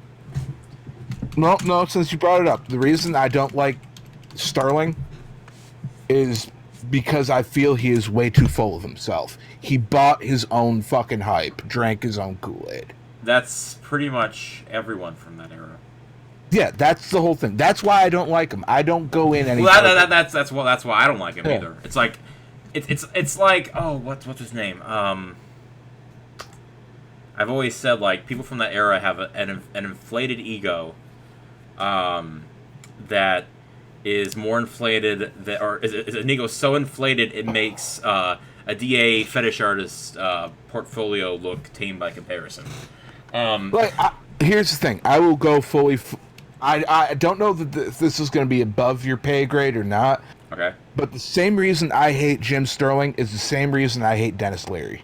Yeah, you lost me there. But I will say, that's why I hate Linkara. Is that his ego is so inflated. I'm like, dude, he had to explain to someone that his show is an angry reviewer show. He had to explain that to his audience. Here's the thing. I hate Dennis Leary because he ripped off the jokes of Bill Hicks because Bill Hicks died of cancer and couldn't defend himself. Oh, that's great. That's lovely. And then Dennis Leary had the balls to name the album he stole most of his material from Bill Hicks. He named the damn album No Cure for Cancer, which was Bill Hicks. One of Bill Hicks' biggest jokes was that there is no cure for cancer. Wow. Because Bill Hicks was on stage with pancreatic cancer, putting on the best shows of his life because he... Yeah, I'm going. I'll take everyone with me, yeah. No, what I was going to mention was... the funny thing is, I don't know which of his theme songs for his show are more ironic. The one that's played by literally a band called Jim's Big Ego with Stress, or the one that's the song that's called Born Depressed. Okay, I'm going to be pulling up for those watching on the VOD. I am going to I'm going to literally Google drunken. I don't know if it exists, but a drunken picture of Adam Warlock at a bar, drunk as a skunk. Or I don't know. I don't know that exists, to be honest. Okay. Okay, I'm causing issues. Yeah. Processor is overtaxed. I'm gonna close up Shoot the Whoop. Okay, the other thing I want to make sure we cover in this drunken explanation of Adam Warlock, Yeah. is going to be, you're comparing Jim Starlin's run of Counter Earth with Spider-Man Unlimited. Okay. Like, that'll be Spider-Man, like Spider-Man Unlimited was a rewritten backdoor Adam Warlock pilot. Period. Yeah, it's quite obvious. Like, me looking back, I'm like, Yeah. Oh, that makes perfect sense. Yeah, any of us older than Oh god, I lost you again. Oh god. You back? Weird. Yep. Well, what? now it's closed. I'm closing up like all my excess and stuff here so that we don't. I'm literally looking up Adam Warlock booze. I'm just. Oh, there you go. I have this wonderful picture of Adam Warlock who looks absolutely constipated. We're gonna have that be the picture because I think that will look. Elbow. Oh god, I lost him again because I'm gonna save this picture, and then I'm going to close the program because it's not gonna look right. Or okay, give me a sec. This is like a 46% of the CPU is the live stream. What we got? RAM count. Freaking old thing, and I have like all these things running right now. Yeah, the Microsoft Edge, fucking liars. Okay, screw it. You know what? I'm just gonna leave up my end of Ava parody background, and because I can't even. Wait, no. Now it pops up. I'm gonna save it. Fucking course. And then we will commence with this drunk explanation. I'm really excited. I'm actually really excited to see this go down. Well, no, am I coming through it all? Now you are, because okay, cool. Just give me a few seconds. I need to close up okay, and then I need to open this in the image browser. Fuck. Not that one, you dingbutt. You do what you got to do. I'm gonna smoke a cigarette, then probably take a shot. Yeah, because this is gonna be a fun little venture. Okay, I know. Oh my god, just open Windows Photo Viewer. I hate the built-in Windows 10 one. Fuck. Okay. This is gonna be interesting. I'm not even gonna. I'm really excited to try this. Oh boy. Okay, so we got Adam Warlock here. We're gonna make sure we do full screen. I say. Whoop. Hopefully, unless my computer is being a dumbass. Oh, okay, that's too close. Oh fuck! I did not want a slideshow. Damn it! I want it to be full screen. Oh my god, how difficult is this gonna be for me? Set it as desktop background. Okay, we'll just do that. We're just gonna do that. Alright. And okay, go. Okay. Drunkenly explain. Spider-Man Unlimited.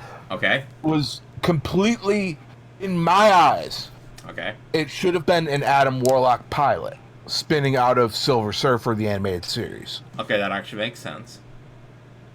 Because, they brought in Warlock to Silver Surfer. Oh, he was in Warlock? Oh, okay, well, wasn't that show? Okay. Well, okay, Warlock wasn't that show. I think it might have even been a two-parter. Okay. But still, Counter-Earth, big in the... Like, literally, Counter-Earth would not exist without Adam Warlock. Like, in the comics, the High Evolutionary wanted to terminate Counter-Earth when Man-Beast put his influence in, and Warlock's like, no, I will clean that shit up for you. Trust me. I got this shit, Mm-hmm. Like, Spider-Man Unlimited feels like the same formula with Man-Beast being changed over to Venom and Carnage. Okay. One other thing. My friend suggested another example is explaining Scott Summers' family tree in chronological order. Don't dare me to do it, motherfucker. I will do that shit. Oh my god, that's... Here's the thing. Tell you what, right. we'll save that for tomorrow. I really want to make this into a drunk stream thing. Oh, I will get to both. Trust me, because here's the little secret. My Marvel knowledge is completely dependent upon Cosmic Marvel and X-Men. Oh my god. But yeah, like, fucking if you just take the idea of Spider-Man Unlimited, strip out Venom and Carnage, replace them with the Man-Beast, it's Warlock's trials.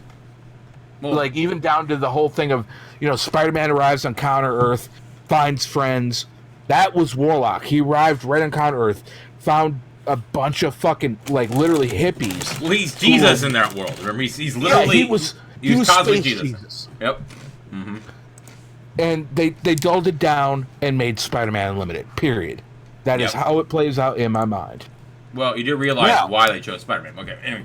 I'm it's honestly, it's like the 90s comic reader would have known Adam Warlock, period. But the thing is, you can't market that towards a 90s comic reader. The toys, Heavy. Think of the toys. Yeah, you got to market that for... Market that massive, shit out the wazoo. Yeah. And no singular character defined the 90s in Marvel better than Spider-Man. Yeah, and there were also the movie was supposedly coming out soon. Yeah. Supposedly. So you strip down Adam Warlock's, not his origin story, but his apotheosis as a hero.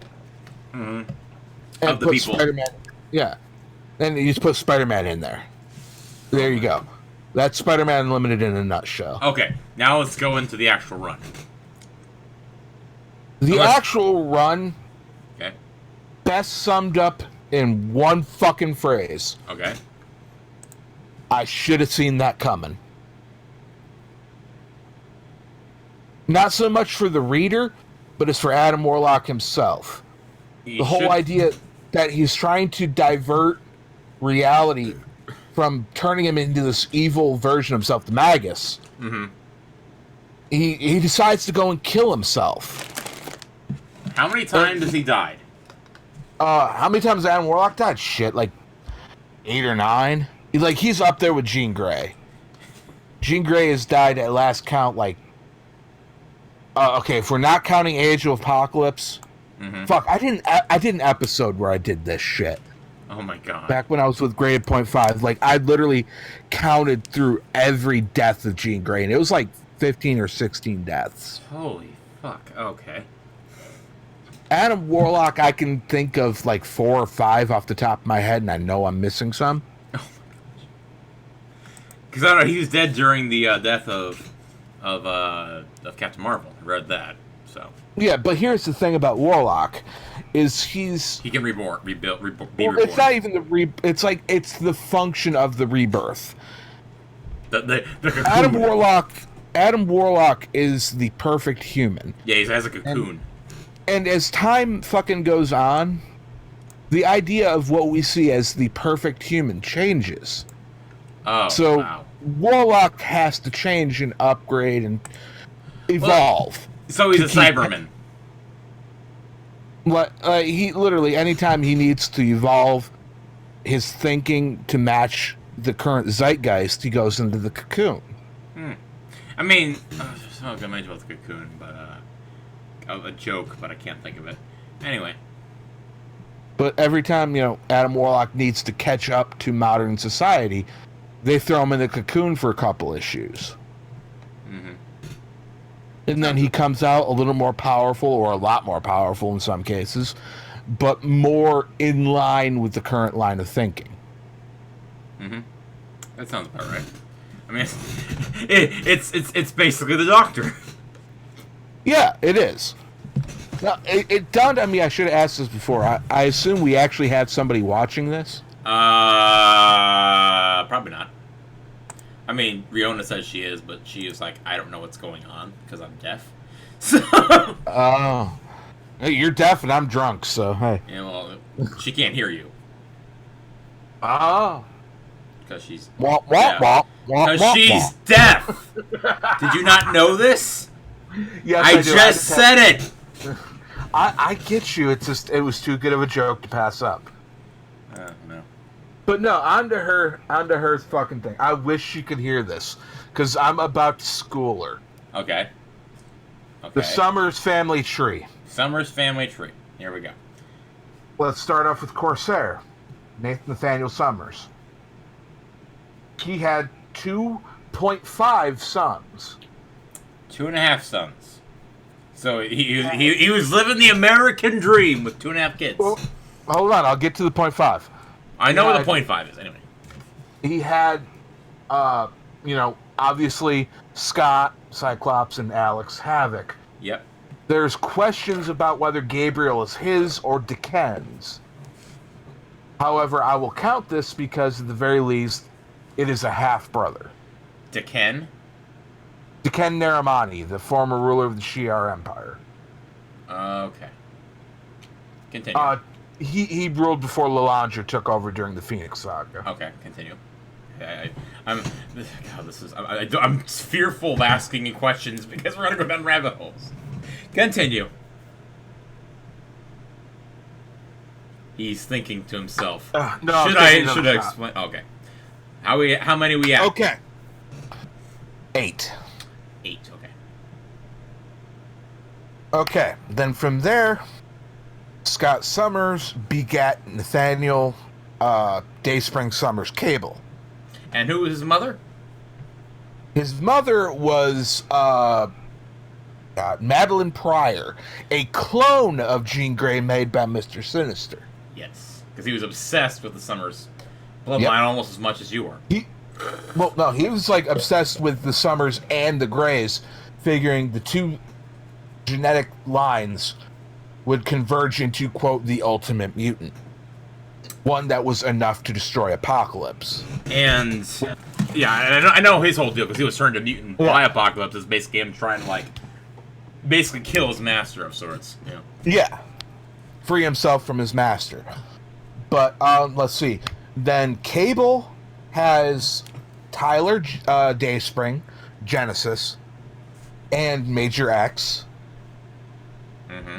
We weren't even talking about all the alternate versions of Nathaniel. Yeah, all the alternate versions like that you can take with a grain of salt. X-Man. For the moment, X-Man is an alternate reality son of Jean Grey, proper Jean Grey, and Scott Summers. That explains why he's more powerful. Maybe, who knows? Actually, what explains why he's more powerful is he doesn't have Cable's techno-organic virus holding his powers back. That's right. Yeah, Strife is. Strife is more powerful. Yeah, like 2/3 of his telekinesis to hold the virus back. Yep. And that's what I think is. I do kind of like that, even though the techno-organic virus is a little bullshit. Or just stupid. Anyway. Well, I like the techno-organic virus because seeing it's where it's rooted in characters like Warlock and the Technarchy. Oh yeah, duh. Yeah, and then through them the Phalanx and all that shit. It's sad that I know who Warlock is, but I do because my first comics I got was a New Mutants issue, and I'm like, he's really cool. I like him. And it's to the listener, obviously, Warlock and Adam Warlock are two different characters. And here's the funny thing, I'm happy you brought that up because one of my favorite eating some hot chips. One of my favorite jokes. Or my favorite, there was an old comic strip I used to read called Little Formers, and there was one time he a bunch of one-off jokes, and one of them was Warlock meets Adam Warlock, and they say no one remembers me too. Anyway, but yeah, back to the Summers thing. Okay, then Cable has the clone Strife. Yep, and that was made to protect, or just in case the technovirus killed him. No, not quite. Oh, they changed that now. Well, it's you're right, but you're wrong. It was more Apocalypse wanted a vessel that was that powerful. Well, yeah, that's why he put the virus in him, so if he fights it off, he's good. And they're like, not even that. He wanted somebody that was that powerful, but not constrained by the morality. Literally, a Cable he could raise as his own. But I thought Strife was not created by... Well, Strife was created as a way to try to deal with the techno-organic virus. Yes, you see. But it's literally kind of machinations within machinations. Okay. It's okay, he can... How many retcons can we shove down Strife's ass, It's not even retcons, it's so much... How many backup plans can Apocalypse have? So you're saying that the reason why... This was all planned from the start. There was nothing to do with Liefeld being No, dude, no. From the outsider's perspective of the Marvel Universe, it was put together completely ad hoc.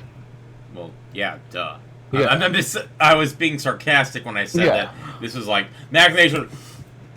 My point is, it's like soap opera drama, but then this happens. Yeah, it really is. That's what I'm saying. It's a machination within machinations. That's, to me, translation is someone made ourselves into a corner. Yeah, someone Rob did something stupid, then someone had to fix it, and then someone else had to fix that, and someone had to fix that because there's no basically he just won't shut up, that kind of thing.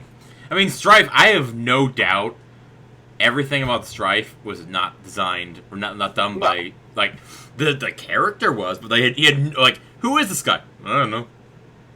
Well, I can see coming in Strife being a direct opposite to Cable making sense. Well, yeah, my point is that he probably didn't think, he should be a clone of him that was made on accident because of a virus that was partially connected to Warlock. No, it's... I feel like someone said, I'm going to connect these dots in an awesome retcon.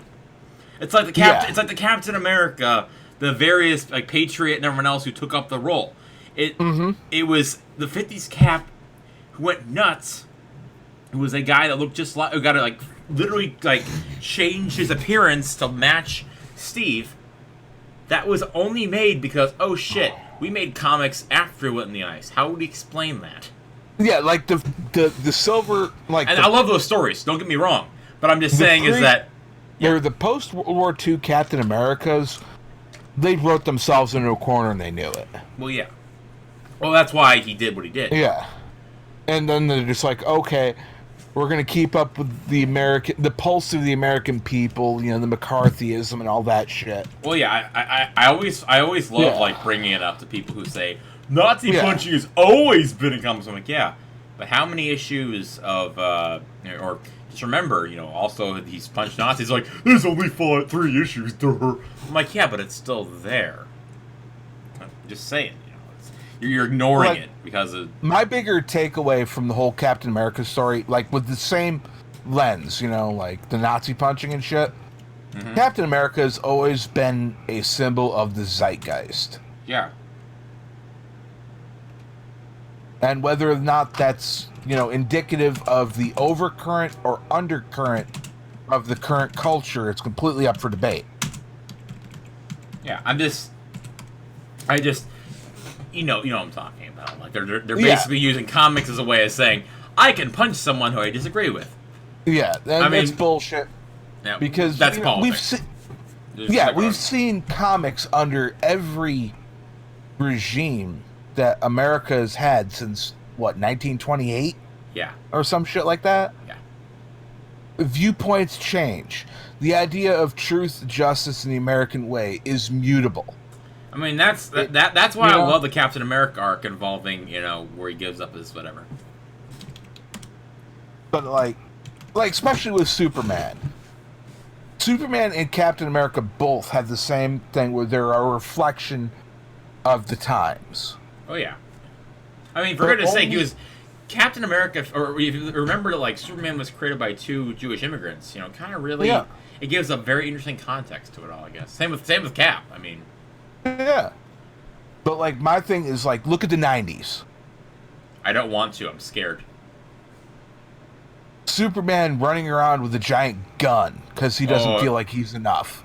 You know? And you forgot the mullet. That was my first guess. You were going to say the mullet. The mullet is above and beyond reproach. The mullet was a sweet choice, and they should have kept it. But on the opposite side of things... Can I go in a corner and cry? Because I know this is truth, even though you're drunk. For you, at least. No, straight up, the mullet was a snapshot in time. Period. You do realize I'm going to literally take that out of context and say, and then zoom in on that for this. But anyway. But I will defend that to the death that mullet Superman was not only an inevitability, but was the next logical step. After being killed by the Hulk. By a Hulk ripoff, yeah. Have you ever seen... Have you ever seen that video where the guy explains the death of Captain America? That's an amazing video. Oh God, no. Oh, you need to watch. You're gonna laugh. Anyway. But like Captain America, same thing in the 90s. Like he lost the super soldier serum and he started wearing a fucking exosuit and shit.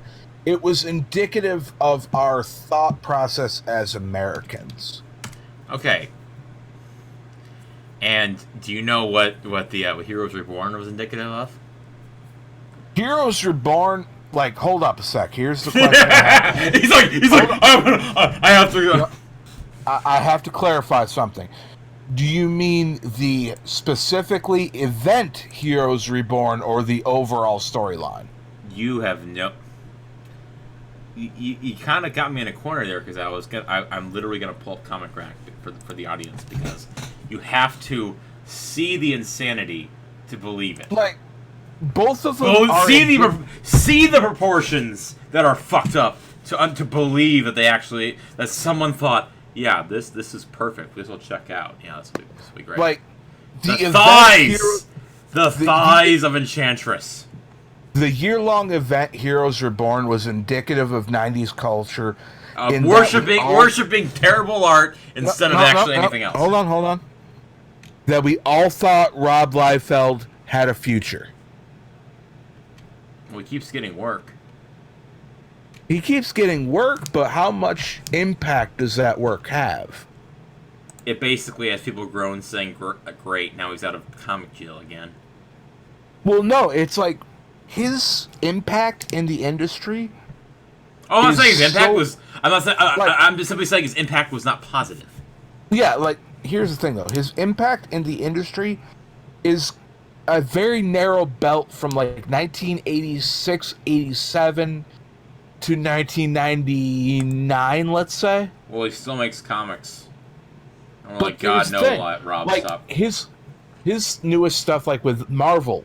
Deadpool, Bad Blood. Okay, I'm not gonna bounce him drawing his own character. Anyway, like I'm gonna get to that. Trust me. Okay. Like his Marvel work has only influenced and bolstered his earlier work. Yes, his earlier work, like these wonderful pictures I'm showing on stream right now. Yeah, like first spectacular issue. It only bolsters specifically like New Mutants when Deadpool shows up and shit like that, like the old stuff. You know, it only really affects that. Oh my God! What is wrong with your face? Yeah, like Rob Liefeld is stuck in that narrow band of time, and everything he does only alters that narrow band of time.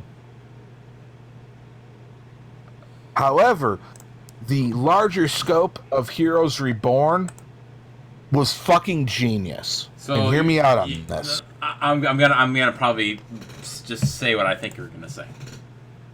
It's the idea that we want these heroes to be better, and it's like how like Nightfall was basically, hey, what if Batman was the Punisher? Hey, here it is. See how it sucks? No. Rub your face in it.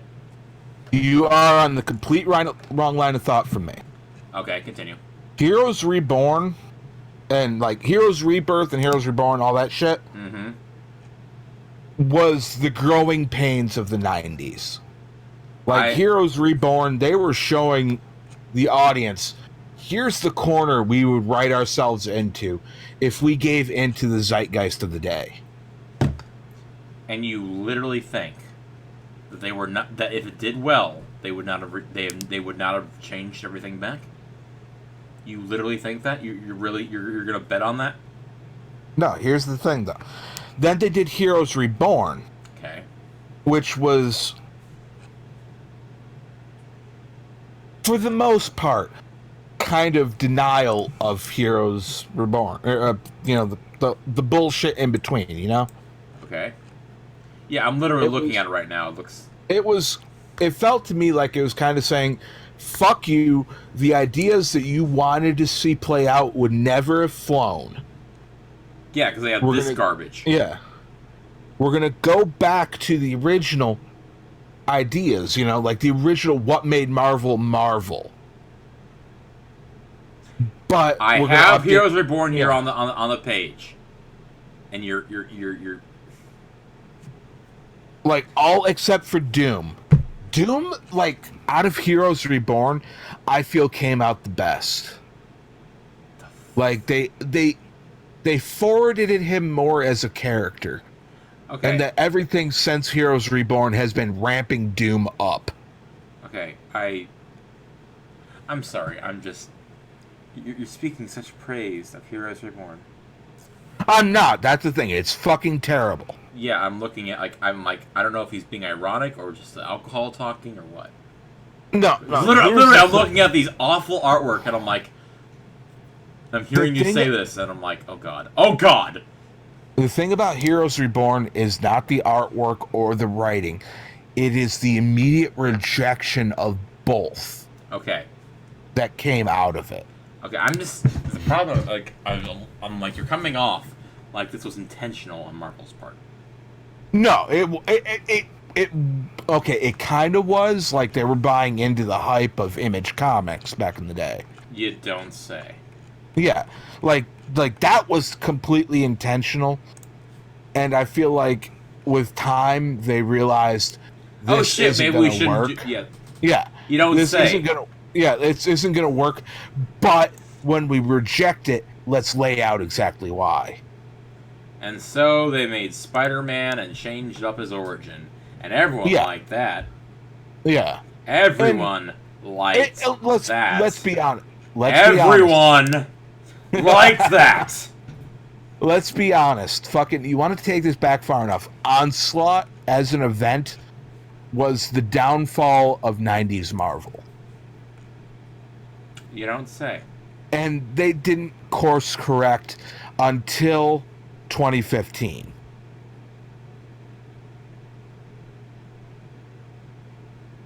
Okay, I'm sorry. I'm trying to understand. I mean, I know what you're saying, yet I don't.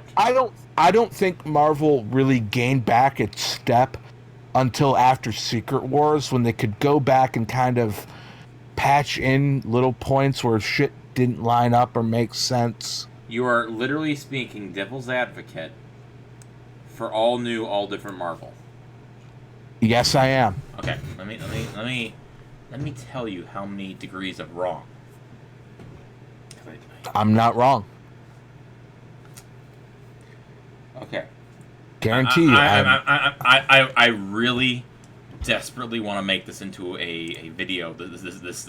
This consciousness I'm about to screech. Okay.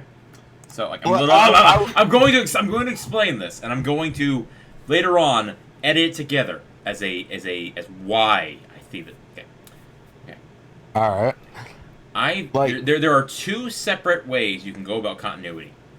Okay. There's the Marvel method, and then there's the DC method. And at their worst, I basically have at their worst, I have the two analogies I use for each. So I'm gonna start with DC. I'm gonna go to Marvel next. DC is the history eraser button. This is how I'm referring to how you handle continuity. Okay. So I'm already a step ahead of you. I see what you're going at for this. Because the history eraser button is because and mind you, I would say both happened around more or less the same time, where you have the situation where they're getting bloated. Both are getting. We have these situations where fans are loving the continuity, or at least but then it's starting to scare away new readers. Yeah. And they both went about it in different ways. Both have retcons, both whatever, but one favors that more than the other, and I would say that would be the Marvel method is retcons. But there's an analogy used for it. Hits eraser button is DC. Yeah. Every crisis, press the button. Nowadays, I would argue that DC Rebirth, and for those who don't know where, hits eraser button, you know, it's Ren and Stimpy. You have this button that will reset the universe, and they say we're only gonna press it once, and those are basically in 3 words, famous last words. Or to put it simply, anytime DC ships something with the word crisis in it. Exactly. Except for Identity Crisis. And Heroes in Crisis. But I don't know. See, I think that... I swear to fucking God if they do that. Well, here's the thing. I think it's going to reboot Wally West at the very least. Oh my... And Lord knows that's going to be great with Dan DiDio making these changes, these editorial mandates. I'm not saying it's going to come out good or bad. It's going to come out shit. It is. But I think it's going to be the big history erase button for the Flash line. If not, completely back to the Silver Age with the Legion of Superheroes. It's not, and it's... Granted, Legion of Superheroes is more Doomsday Clock. Sorry, one sec. We on more about... Tangent is my center. Just like, are you going to Rachel Summers and Legacyverse? It's a tangent. Okay, Rachel Summers is the alternate reality daughter of Scott and Jean. Who became real Jean or fake Jean? Real Jean. Who became host to the Phoenix Force in a future where Ahab was hunting down mutants. Call me Ahab. But yeah. The Legacyverse? What is Legacyverse? Legacyverse. I don't know. Like, what in context? Okay, well, she asked, did he go into that yet? But, okay. Back to my two analogies, okay? Yeah. It's like, it's a button they keep pressing. Mm-hmm. And they just keep screwing, like, I would argue that 0 Hour almost, like, pretty much, in writing it, they basically showed their hand that, like, like, they were basically speaking through Hal, and it was just a mess. Okay. Like, 0 Hour to me felt like DC literally going, we're just gonna do this every decade or so. Yeah, like, we're not gonna mince words. We're just gonna fuck it up every few months. Like, we're gonna have to realign reality to fit what we've written since then. Oh, the Legacy Virus. Yeah. That's what she's talking about. Oh, the Legacy Virus. That was Strife. Strife released it. And what is the Legacy Virus? Is that the one where it's like why Project Weapons Plus was made? No. Legacy Virus basically is if you're a mutant and you contract it, your powers grow exponentially out of control and stronger. Okay. It was based on the idea of Apocalypse's survival of the fittest. Oh, yeah. He said the Legacy... She's wondering because like, it's considered weird, what she called it, the stuff involving it. Legacy Virus was very weird, considering... It was literally, we're going to release this and only the strong survive.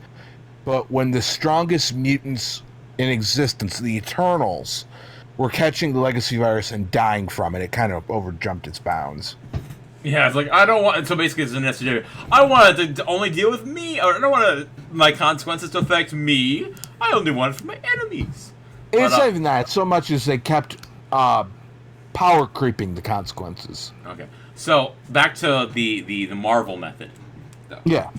So, the Marvel method I always describe as something involving... Ever seen the Sonic shorts? They were like there was this team of Sonic Paradox, and they made these like animations involving Sonic. And they did this. They did this one section where they're doing like making your own Sonic characters. I may have to wrap this up after this. I'm getting tired, but okay. So they're basically like it's everything you expect to be in it. It's satirizing the creation of Sonic fan characters. And at the very end, they're mentioning how like Zero the Artificial Hedgehog can absorb every emerald and power source out there, and he can also merge with Sonic, Knuckles, Shadow, Amy, and Tails. And they cut over after they say that to this bloated, disgusting blob. Like, get in the 12! It's really funny. And like at the very end, like you see like the cut to like a B shot of like the announcer like trying to kill himself with a gun. It's like it's very, very self-aware that one. All right, don't wrap this up yet. I will be right back. I gotta go do something. Yeah, I need to. My point is, after I'm done explaining this. Okay, so it's just 23andMe today. Well, no, I will be back in like 30 seconds. Well, okay, I'm just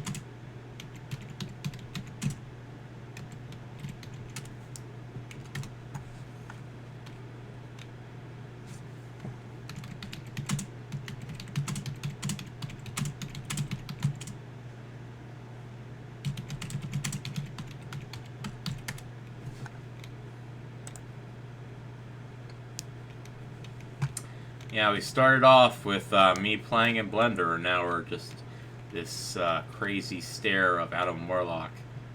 It's lower res than I wanted it to be. Oh, boo-hoo, Charizard. What are you gonna do? I've returned. Yes, indeed. Okay, so the analogy of the Marvel method, as I mentioned, was a big blobbish, gelatinous blob of all these merged characters. So, or in other words, basically, think of it like the Fly, and how like a bunch of people get merged together into this disgusting abomination. So, Yeah. it's best described almost like what we were mentioning earlier about Strife and fucking like all the retcons. You have it started out innocent enough. Again, I remember when I was a kid, I had a comic. It was one of the annuals from Captain America where they had like all the Captain Americas fighting in this like existential plane, and I didn't know any of that even back then, or even like I didn't even think about it until later. But I realized like, oh, so what these guys like I didn't realize the point of all these characters or what it all made sense. So looking in, I'm like, what? But they were there for a reason. You're like, okay, so we have these characters after the war, during the war when he just got frozen, and you have the 50s one, and they were all made to explain, hey, if Captain America was frozen mid-war, what about the other stuff? So I feel like Patriot taking up the mantle after a bit was like there was a reason for. So we like a metaverse reason, but then we start using it to basically solve shit writers. Ergo, Liefeld trying his best to make writing. And we got this guy with a robotic arm, and we got this guy that's kind of like Slade, but he's not, so we're gonna name him Wade, and make him Deadpool. He's totally original. Okay. And, God, I can't wait to animate, spitting water out of... So then you got, like, people who have to explain the explanations. They were explaining something not very well. And I know DC does this a lot, like DC did with, like, that's why I think Blackest Night is so good. It basically acknowledges, hey, after Superman pretty much killed Death in our stories, I made it unbelievable. We have to have a way of explaining it, even though he already had. But I think this was a better explanation. I just read Blackest Night today. Okay. Oh, for the first time? No, like again. Okay. But it wasn't Superman that did it. Okay, what do you mean by that? I was talking meta, as in like he was where Death didn't matter anymore. Superman wasn't the point where Death didn't matter anymore, even from like a mainstream point of view. Hal Jordan died first. No, well, quote unquote died. He was taken over by Parallax. Dude, you have things messed up. No, I know. No, dude, Superman died. Superman died. Yeah, and then like 2 years later, Hal died. Okay, yeah, but my point is that you have the death of Superman, which was on mainstream news, and you have him becomes back because of Kryptonian technology, or that he was in a death coma. Okay? That's what I'm referring to here. Yes, Hal Jordan made it worse. Like, you and I are going at it from two completely different points of view. Like, you're going at it from, like, the reader point of view, and I'm going at it from the storyline. Yeah, exactly. But point is, yes, that's correct. But what I'm saying here is, but they had an explanation. Yeah. And said, oh, yeah, all these, like, but I was more talking about, I kind of went on a tangent, I was referring to Stephanie Brown. Spoiler. Okay. She dies being a Robin, and Batman's like, he doesn't actually put up her, like, the whole time, like, when she dies as Robin, it felt like a dick move. And, like, Batman didn't put up her costume, it was a dick move. And basically, like, oh, that shows why I don't, like, she's like, that, like, she was never ready, and this proves it, basically. He was being a dick the whole time. So, then it turns out later, it's like, oh, the reason why he didn't actually do that was because she was alive the whole time. And he knew it. And I'm like... Bullshit writing. Yes. Covering out the bullshit writing.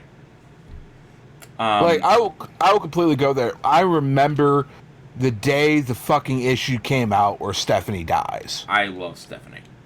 She was like the inspiration for a lot of my characters. Anyway. I was at the comic shop playing fucking like Magi Nation or some shit, and they were stocking the issue, and I read it. And then, like, going on, you're like, oh, why didn't they bother giving her a fucking a death shrine, basically? And just going, this is unequal writing. Yeah. And then, you know, when they did the whole thing of, oh, I wasn't really dead, and it's like, you're just covering. Yeah, they're like, oh, please don't hate us. Okay, so look at... Like yeah. But that's something they do sparingly. In fact, I love how, like, most of the deaths that they eventually, like, Necron takes advantage of are, like, cop-outs. It's really funny. It's like, they're like, oh, he survived super technology, and this guy died, or didn't die, but this guy died. And I was like, what? I swear, probably one of those people who got that ring, they left the door open, was, like, he wasn't really dead. Like, they weren't resurrected. They were never dead to begin with. I'm sure one of those people, where it was like, that was the reason. But the point is, you have this bloated mess that have, like, I hate to bring up Linkara again, but he said, like, people ask me, how do I get into X-Men? I'm like, I don't know where to start. And that's the problem. Like, X-Men was popular. And they made it in the 90s, which is the worst time to be popular because you have the Clone Saga. Mm-hmm. How many... I will give Dan Slott 1+. There's a few I will say, but there's one of them, I think... One of them is the Superior Spider-Man storyline. I fucking love that. And Spider-Verse, too. But point is, the one thing I will give him is that he can take concepts that had no business being good because they were shot dead on arrival. Mm-hmm. And he can make them good. I mean, for goodness sake, he took the Queen and the Jackal and made an amazing arc out of it. The Clone Conspiracy concept was good, but it was shot on arrival. But I'm saying, like, I'm more talking about, like, you know, the whole thing with Kane coming back, and the Gauntlet before that. There's a lot of really good stuff, but anyway. Now, what's funny is you bring up the Clone Saga, which you didn't see, like, legit. My right eye fucking twitched. Oh my! Well, I read all the Clone Saga in real time, all like 5 fucking years of it. Oh, you poor thing! Because honestly, and then before, you know, I split off and started doing my own thing, I reread all of it for an episode. It was probably like PTSD for you. It was literally like fucking seeing the bombs falling and shit in fucking Vietnam kind of thing. Oh, the huge humanity and everything, yes. Mm-hmm. But yeah, but you see what I'm saying is, like, you have X-Men who, I'll be honest, it's because of the convoluted nature of it that I'm honestly almost too scared at times. But that's the problem, is that you have this massive, bloated mess, and you have to have retcons on top of retcons to make any sense of it. And it's to put it simply, it's easier to explain with just telling them in the 90s, like, there was the Chris Claremont run, there was all that, and then there was the 90s where things got, it basically, because of the Claremont run, it ballooned in the show. Mm-hmm. And because of all that, like, it's easier to explain that than say, oh yeah, we got Apocalypse here, who did this, but then he did this, and then there was time travel involved, and then there was like, you're like, what? Like, it's hard to explain the eras, and I will say Quesada,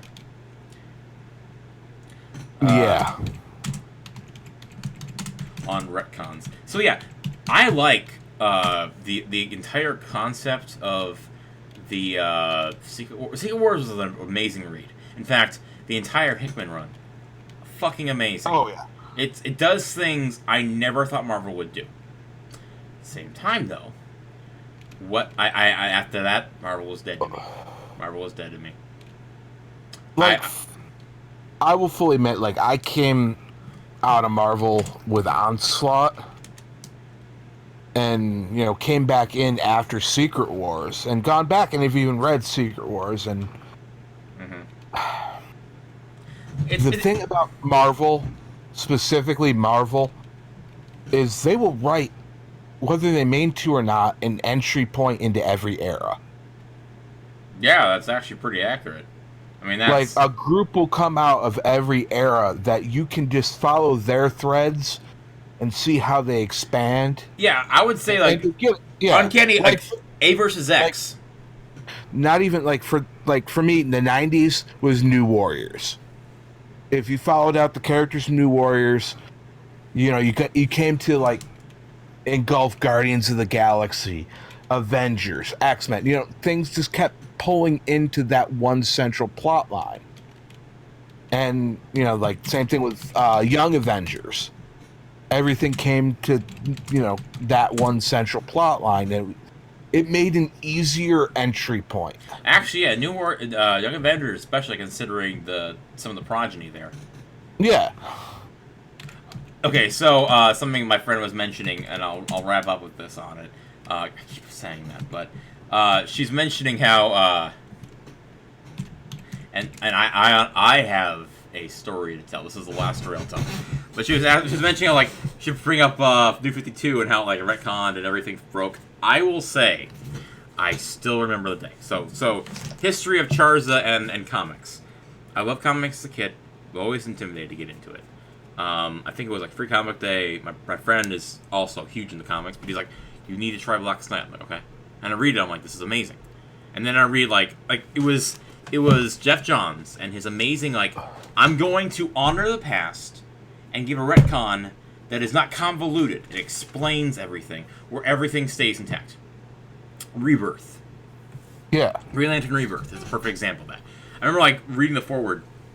He could have killed off the new guy, and but he didn't. He said all that mattered, and all this is like, wow. Okay, I'm like, oh wow, that's like he could have killed him off. He could have just brought the old guy back. No, he matters in this way, and this guy matters in this way, and it all makes sense. He wasn't evil. He was possessed by a god of bug of fear, and the thing is, it made sense.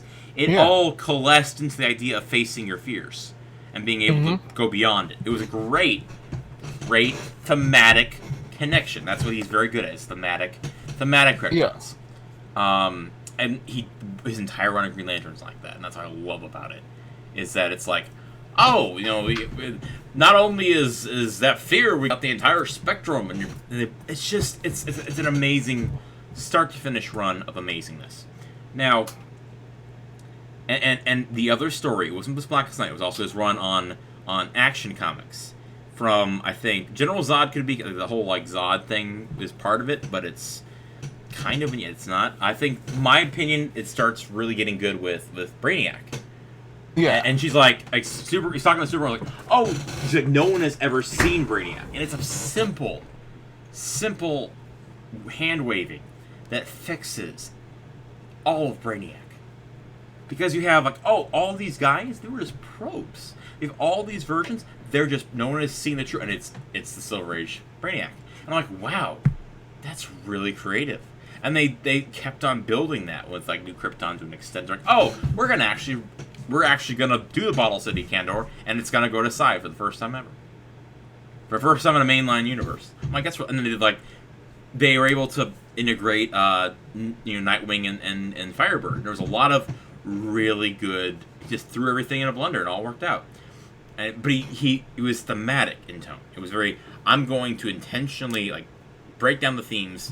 And then you get New 52. And I remember, because I was really into how he was doing things. Like, he was, again, so, and, like, I wish I would have read Working Lanterns when it came out, because that's, like, basically, he took on probably one of the most important characters in Green Lantern lore before he took over. He's like, oh yeah, I'm gonna go do Krona now, and I'm gonna make him work. And then, like, so now comes New 52, and I remember, like, hearing about Flashpoint, and they're like, oh, it's they were starting to, like, note that, like, oh, it's an alternate universe thing, so we can do all this stuff, and then it starts to become more apparent that it's not. And then I remember my friend called me in 2011. We were having this long conversation. He's like, yeah, they sat down with like all they're like, yeah, your best comics are selling really great, but everything else is garbage, or it's not selling as well as, like, like their worst comics are beating our best, or something like, it was like, or regardless. So, like, we need to restructure, because we can just make you into a prestige graphic novel system, because Superman Earth 1 did great. That's kind of funny, considering that's basically what they're doing now. But, yeah. It's just sad. So New 52 comes out, and they throw out everyone save for Green Lantern and Batman. because those two are doing well. And the movie's coming out with Green Lantern, which was garbage. But he took everything he had made that was good and ruined it in one movie. Mm-hmm. That's well done. But New 52. I remember looking at this and I'm like, I was giving it a shot, and like the more I looked into it, the more I'm like, oh my fucking god, what are you guys doing? What are you guys doing? It didn't set in. It didn't set in at first, but like the more it grew, I mean, mind you, looking back, there's a lot of things in the 52 I really enjoy. The Justice League run was very good. Shazam, they finally got right, I would say, and that's why I'm so excited. I need to watch Shazam, the movie, but the reason why I like it so much, why? Because they did it right. They got him right. They basically took one for one, basically more or less, save for Black Adam being removed. The removal of Black Adam, everything's that run. So, but you have I mean, also, and I was just mentioning this to her, the one thing the Zero Hour actually did and got right that New 52 never did, and there's a reason for that, is the intention. Timeline. Is it everything's reset, save for Batman and Green Lantern. And I remember like thinking to myself, you guys have no idea what you're doing. Just those two alone. So Batman started at age 25 5 years ago. He theoretically could have gone for longer, but he has a son who's in his mid-teens, and he had 4 Robins at least. Because Stephanie Brown ain't there. Yeah. And you have, like, it's just, like, the more you think about it, the more it breaks down. Mm-hmm. Here's a brilliant example is Green Lantern again. So you have the Sinestro Corps War, which was intrinsically linked to the Anti-Monitor coming back. And, like, it had a lot of links to, like, okay, first off, when did the Parallax thing happen? Oh, a couple years ago. Okay, that doesn't make any sense. Like, you have all this garbage compressed into like 5 years, and like half of it doesn't, like, again, okay, well, let's just take the Sinestro Corps War. A lot of the thematic tones of that, so you have, it was about fear. And who does he recruit? Who does Sinestro recruit as the core members of the Sinestro Corps War?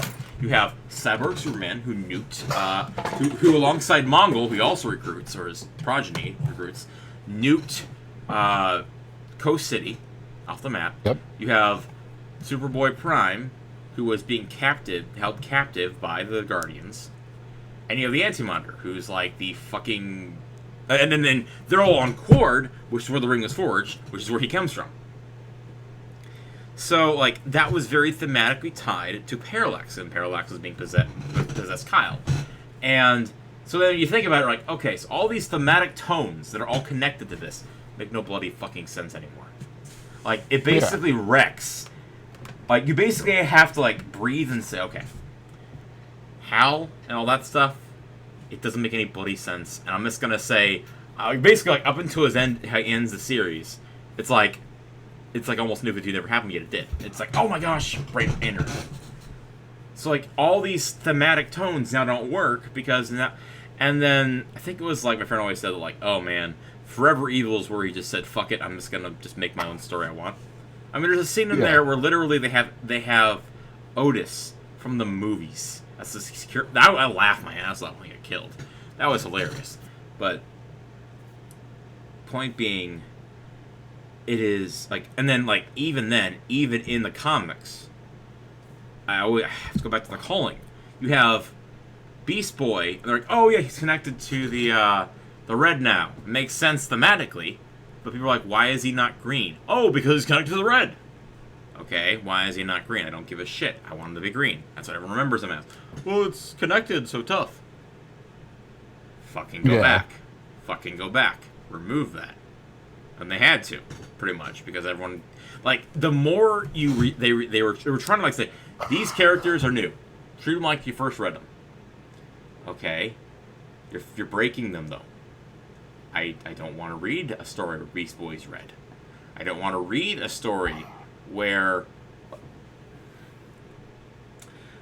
I know the perfect thing, because I've never figured this out. I'm gonna end it here. Okay, I'm reading Earth 2. I love Earth 2. It's a great story. It takes place on an alternate Earth.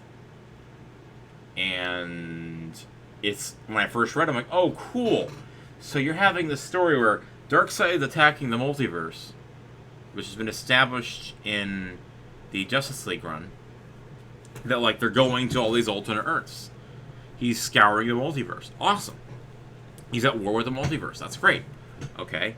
So I'm like, okay, this is a Steppenwolf from the outside of the multiverse, outside of the multiverse, version of Apocalypse.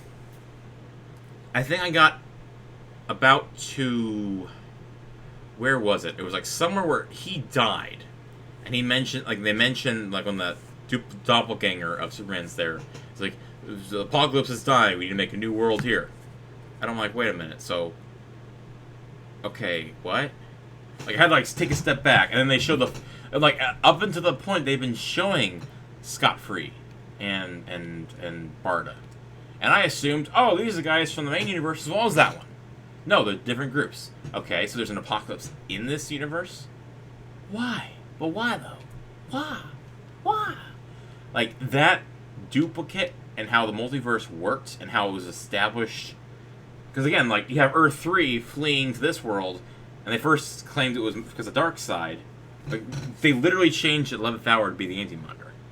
Because someone's like, it'll be really funny if this whole time it turns out to be Darkseid. I'm like, oh shit, I gotta change that last line. That Earth 2 and the duplicate Apocalypse, which pretty much went against even the New 52 lore. Yeah. I'll end it there. Have a good night, Hippie. Have a good night, my audience. I'm going to try and edit this up, make some funny videos later. Enjoy your drunkenness before you pass out. I need sleep. All right, later, man. Bye later. Good night.